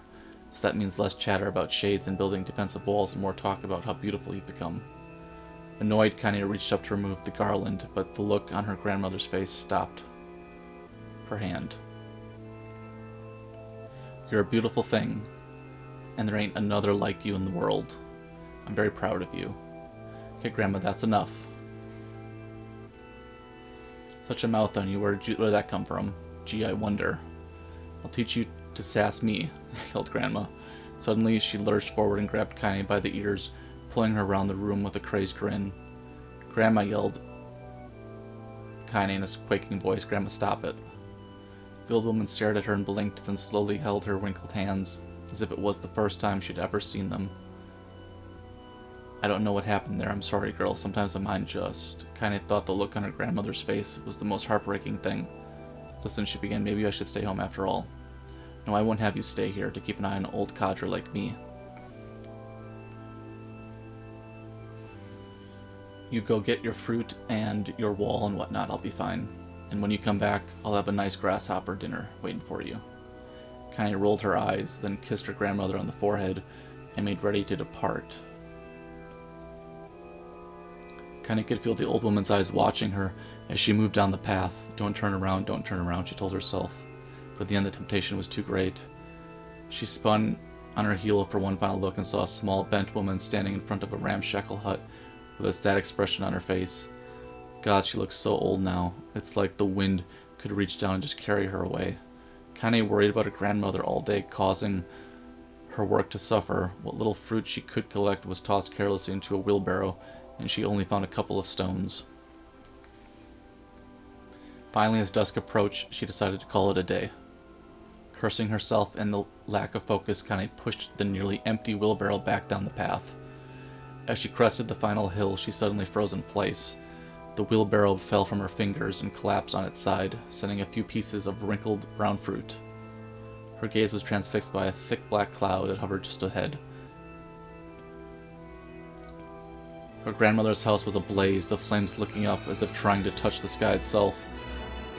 Kaine ran then faster than she had ever moved in her life. Once she tripped on a stone and went sprawling to the rocky ground. She leapt to her feet and continued running.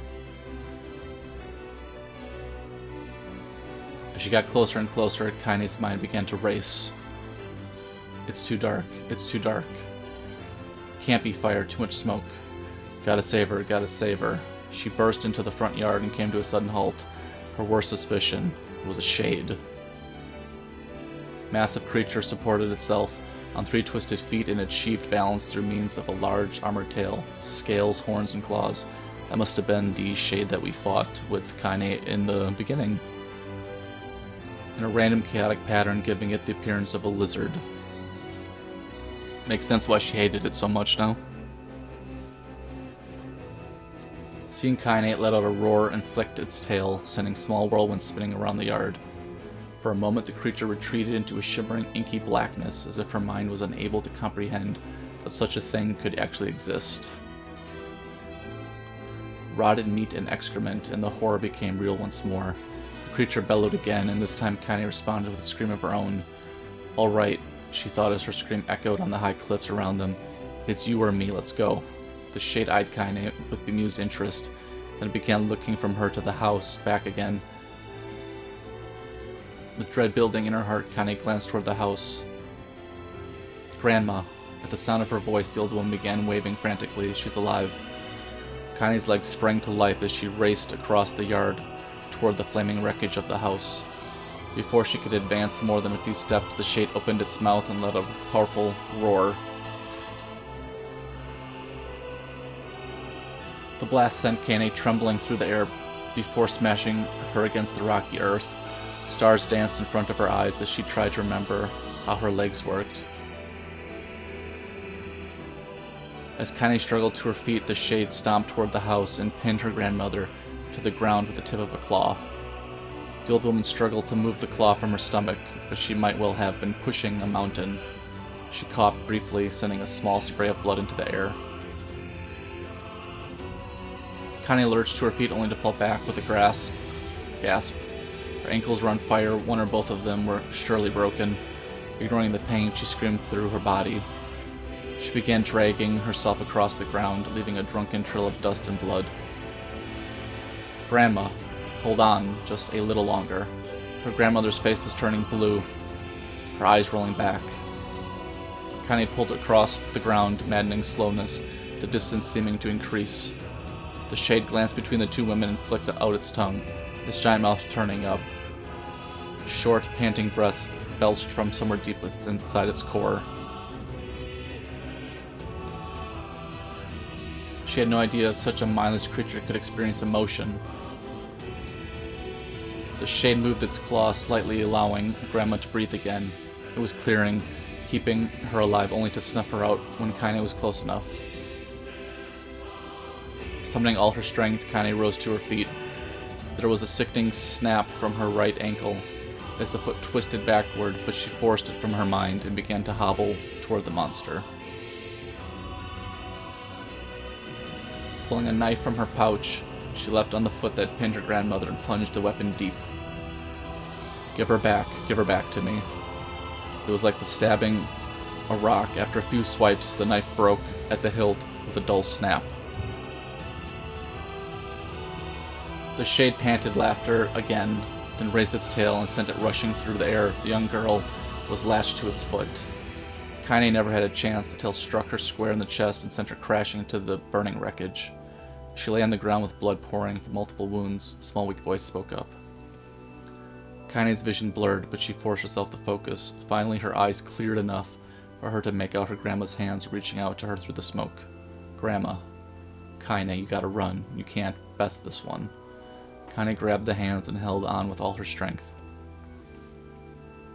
Grandma, we have to go. The old woman coughed loudly. One of her hands, slick with blood, slipped from Kaine's grasp and thumped on the ground below. I said run. You have to live. You have to get through. The thought would stay forever unfinished. Before she could say another word. The Shade's clawed foot descended, smashing through the remains of the roof down upon the shattered figure of the old woman. Blood oozed from gasps and the creature's toes, and this terrible putrid smell assaulted Kaine's nose. She stared at the foot, dumbfounded, convinced that she was seeing what could possibly not be real.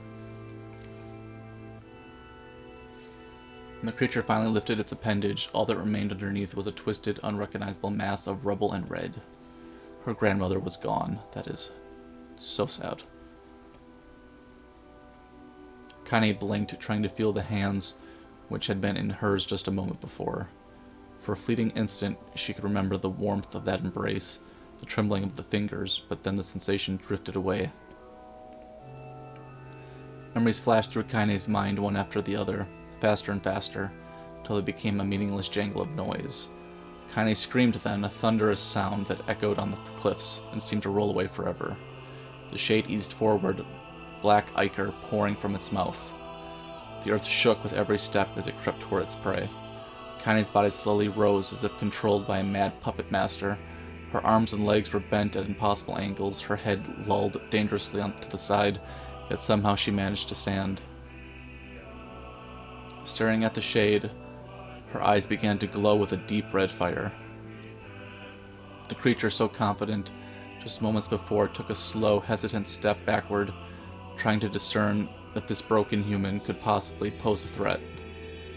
Kaine seized the moment. Laughing like a madwoman, she leapt into the air and plunged the shattered hilt of her knife deep into the leg of the Shade. The Shade shook Kaine off like a fly, sending her crashing to the earth once again. Her chest rose and fell slowly. Something warm and thick oozed from her ears. Is that blood? I think it is. I think I'm bleeding to death. Deep inside Kaine's mind, something finally broke. The sound, the pain, the smoke and flames.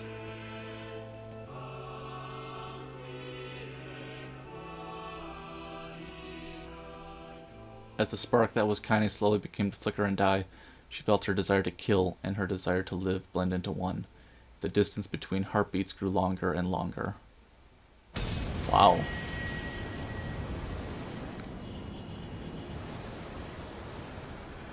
Whew.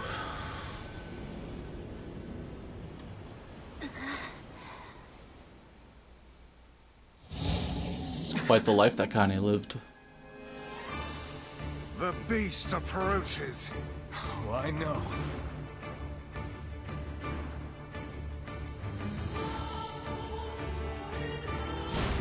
I remember this part.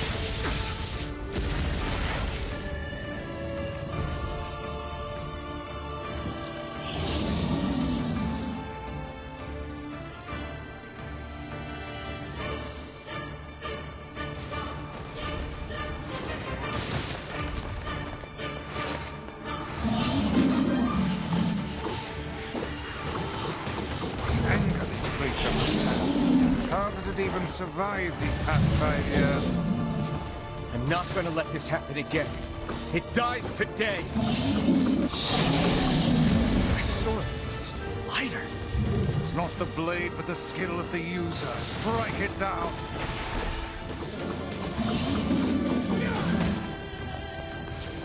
I think we're almost there.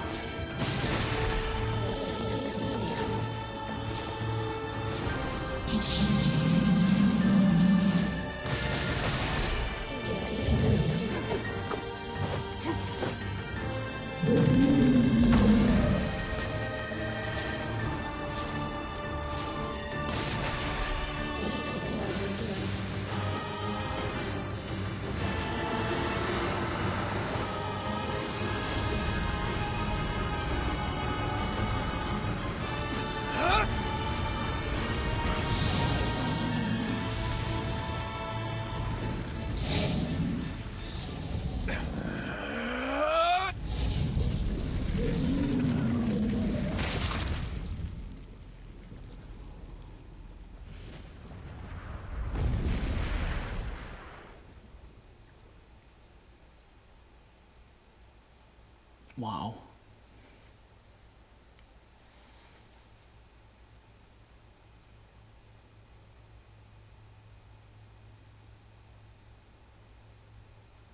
Kaine's dreams encounter.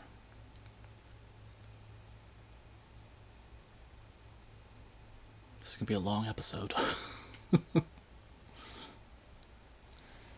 Gently, weakly, softly, the shade, sure that its tormentor was dead, turned and stomped off toward the horizon, stopping along the way to bellow one final roar. Couldn't kill it. Shamed beyond imagining, Kaine tried to turn her head to the side, but only succeeded in coughing up a huge gout of blood. It was getting difficult to see, and only after a moment of fierce concentration did she realize that her left eye was gone. Laughing to herself, she turned her remaining eye to the ruins of her home and noticed a ragged stump. Yep, that's mine, she thought with a mad giggle. This is gonna make clapping a real... That's funny. Cried a sudden voice from the depths of her mind. Finally gonna die, are ya? Well, you had it coming. Go to hell, Daimo, she thought as the unseen assailant. Go to hell before I pluck out your eyes and feed them to a dog. The voice of her childhood terror evaporated into smoke, only replaced by another, more recent voice. Hold still, said the apothecary, materializing from the ruins like a ghost. I want to draw you. That way you can live forever. No, stop. Don't want to live forever. Want to die right here. I see, he said quietly. Well, if that's what you want. The spectral shopkeeper fluttered in and out of existence for a moment, and then produced a piece of paper and sketched it quickly. After a few seconds, he turned the page to Kaine and smiled. Since you rejected my offer, I decided to draw someone else. It was a picture of her grandmother, real as life. Kaine opened her mouth to thank the man, but stopped as the picture began to blacken in the middle. Before she could say anything, dozens of multi-legged insects began to swarm across the image, tearing it with sharpened pincers. Stop. No, don't hurt that picture. Kaine reached out with her remaining arm and waved futilely at the air. To her surprise, the insects fell off the picture to the ground below. Relieved, Kaine turned her good eye back to the picture. Kaine turned her gaze to the picture only to open her mouth in a silent scream. The sketch now showed her grandmother she truly was, a smashed, unrecognizable lump. The apothecary smiled, then broke into a jolly dance. "See that?" he cried as he danced his jig. "It's perfect now. She looks just like you." "I look like that?" "Oh God, I'm gonna die. I'm gonna die." Drowning in despair, Kaine laid her head back in the mud and smoke. Just before she let everything go, an unfamiliar voice began whispering in her ear. "Ain't you got a wish, sunshine?" The voice was vulgar and fierce. "You know, a wish? Why don't you get on your knees and start praying to heaven?"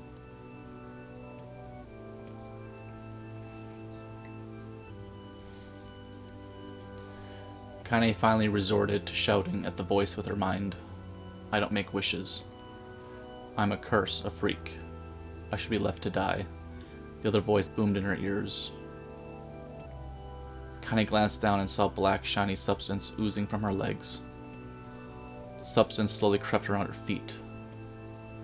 Is this death? Or is my mind just losing itself? She could feel the slime oozing upward. Let it go. Kaine tried to ignore the voice and concentrate on the pain, but the newcomer would have none of it. "Don't ignore me, sunshine. You're ready to give up.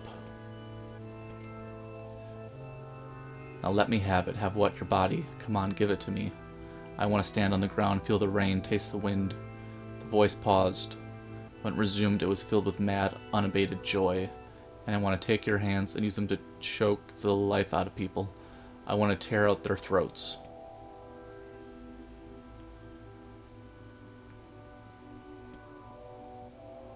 "Are you a shade?" "Yeah, maybe." The slime reached her face, crept up past her nose, and slowly oozed into the socket of her missing eye. The moment it touched her brain, Kaine was struck by the most powerful sensation. She wanted to scream with delight, but all she could manage was a small whispered moan. "Feels good. Hey, what can I say? I know how to please..." Oh my God, that's funny. "Now give me that body. Give me that body and I'll give you more of this feeling. It's a fair trade." A black lump began to protrude from Kaine's side as she watched. It grew longer and thicker, eventually taking the form of her missing arm.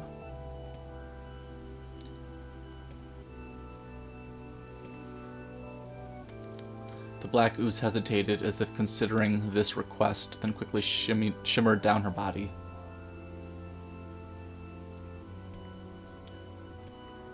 A brief image of her grandmother, bloodied and broken, flashed before her eyes.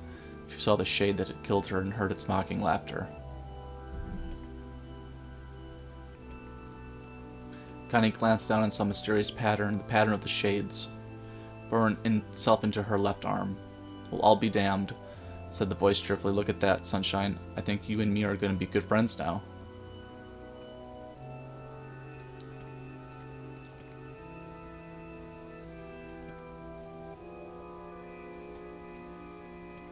So I guess that's how Kaine became kind of like possessed with the shade.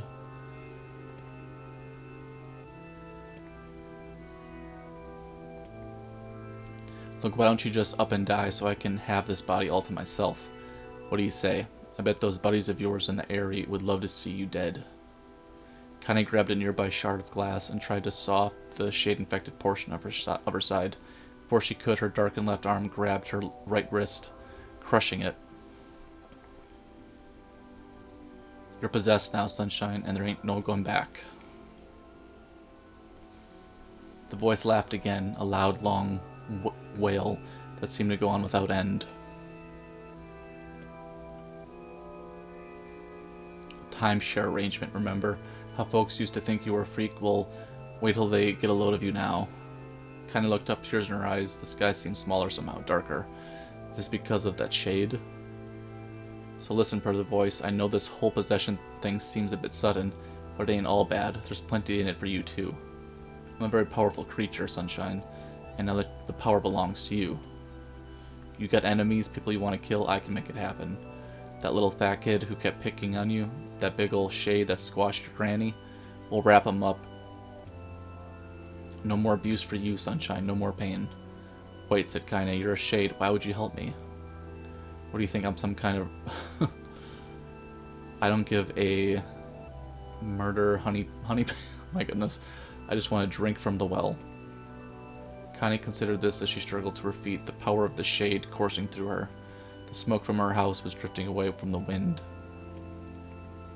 After a long pause, the voice spoke up again. So how about it, you and me? We could have some good times together. Look, I'll even take care of the bloody part if you don't want. I'll handle the killing. Look at you go. Oh, sunshine, we're gonna have so much fun. So listen, my name is Tyrion, and if you ever need me, I'll just be hanging out in this piece of meat you call a heart. Now get to it. The more you kill, the more your heart turns rotten and sour, and I like rotten and sour.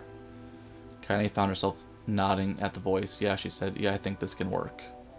I'm gonna find that shade, I'm gonna strangle it with its own guts. And when I'm done, I'm gonna do the same to you, Tyrion. Count on it. One more thing, right now, and you and me are sharing this body, but if you ever run out of hate, if you ever, go soft, then I'm gonna take over everything. So keep on killing, Sunshine, and watch your back. The voice grew fainter and gradually faded away.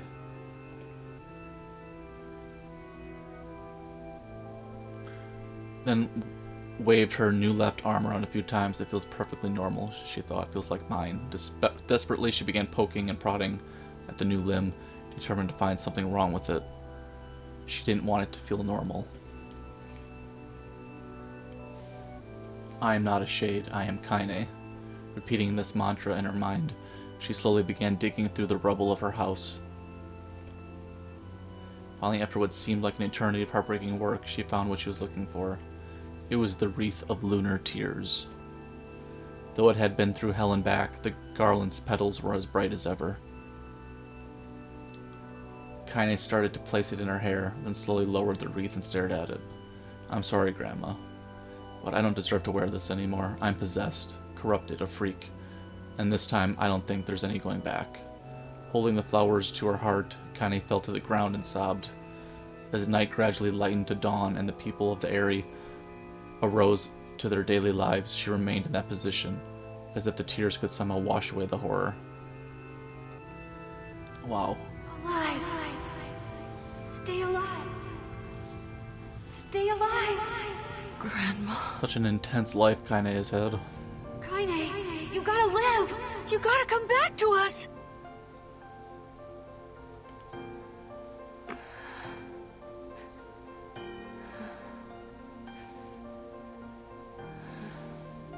Oh, hey.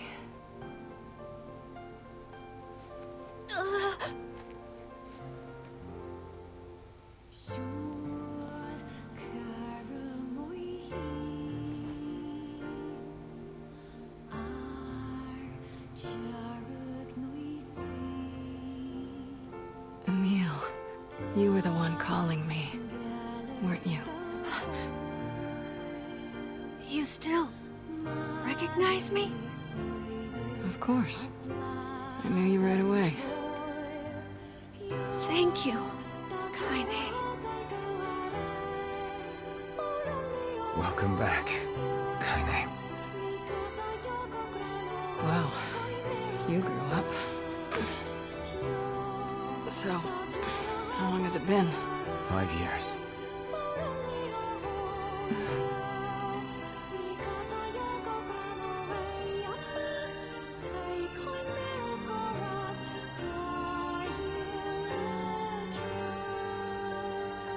Shit. That's a long time. Any luck with Yonah? We are still no closer to finding her. We need a way to locate the Shadow Lord. By the way, this is for you. Is that a lunar tear? It's not as good as your grandmother's, but I tried. Crazy how special the lunar tear feels now, after knowing all of that. No, it's great. Thank you.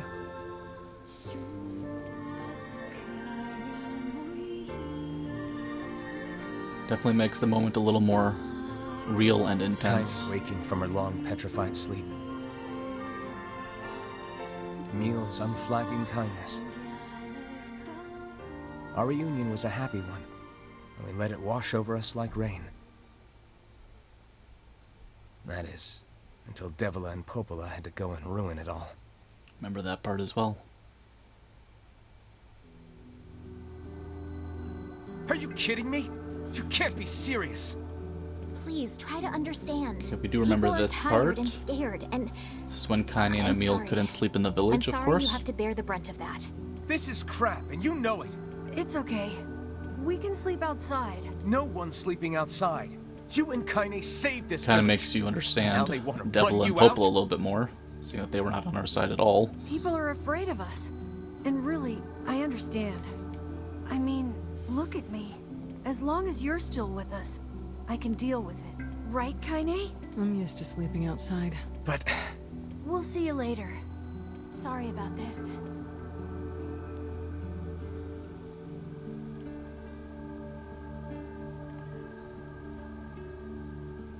What is the matter? Kaine always sleeps outside. I never thought about that until just now. Never even occurred to me. Damn it. We should turn in.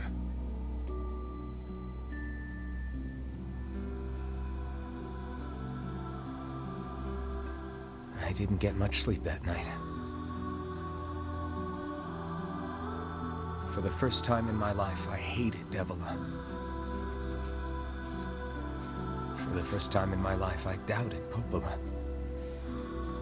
Now that hate and doubt is Those kind of feelings were justified. pointless in the end. They said and did what they did for the sake of the village. To protect it from the horror of the Shades.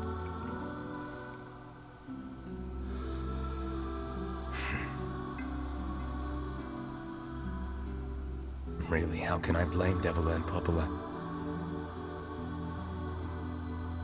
In the end, I'm just as bad. Because I never once stopped to think about Kaine and Emil's situation myself.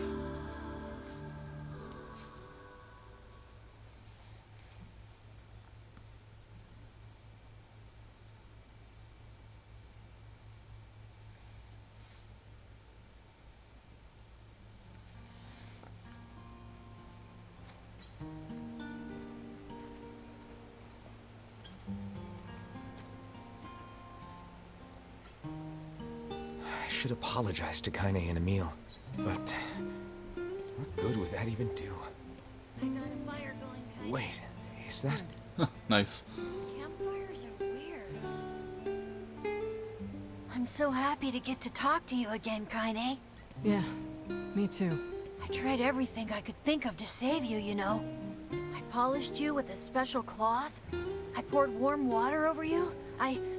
Wait, you poured water on me? Yeah, but it didn't really do much except make you all shiny.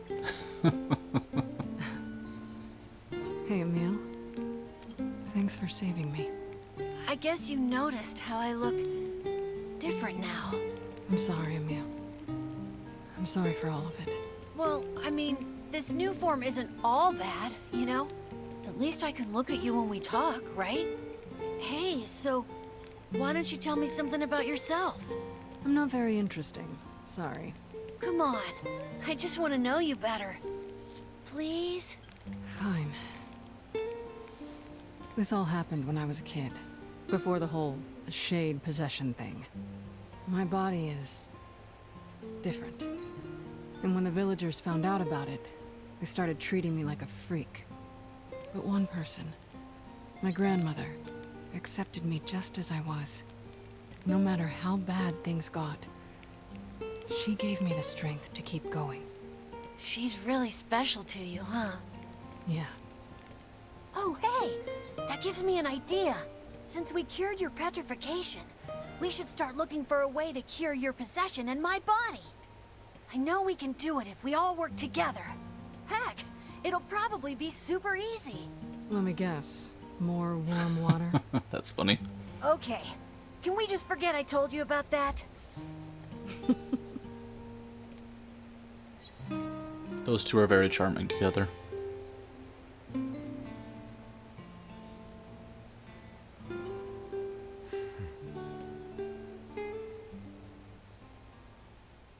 kind of a sweet moment, actually, for them too.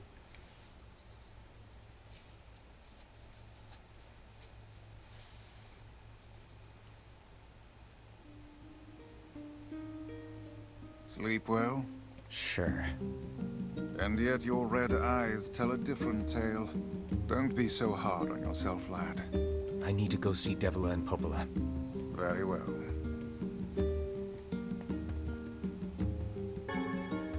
Gold moonflower seed. 900 gold. What might that be? It's Mom's diary. I've not heard you speak much about your mother. She got the Black Scrawl and died when I was little. My apologies for bringing it up. It's all right. I can barely remember her face anymore. This is the only thing I have left of her. Reading it helps remind me of when we were still a family. I see. But the final entries get a little strange. In what way? Well, here, take a look.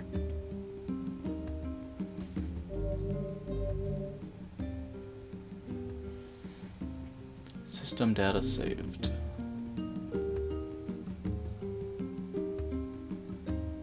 Say there. I feel like this is probably a pretty good stopping point for us because this episode's going to be like 2 hours long. So I think we'll hope that that saved. It said it did. And in our next one, we'll see how this continues. I'd like to thank everybody for tuning in, and we'll be talking again real soon.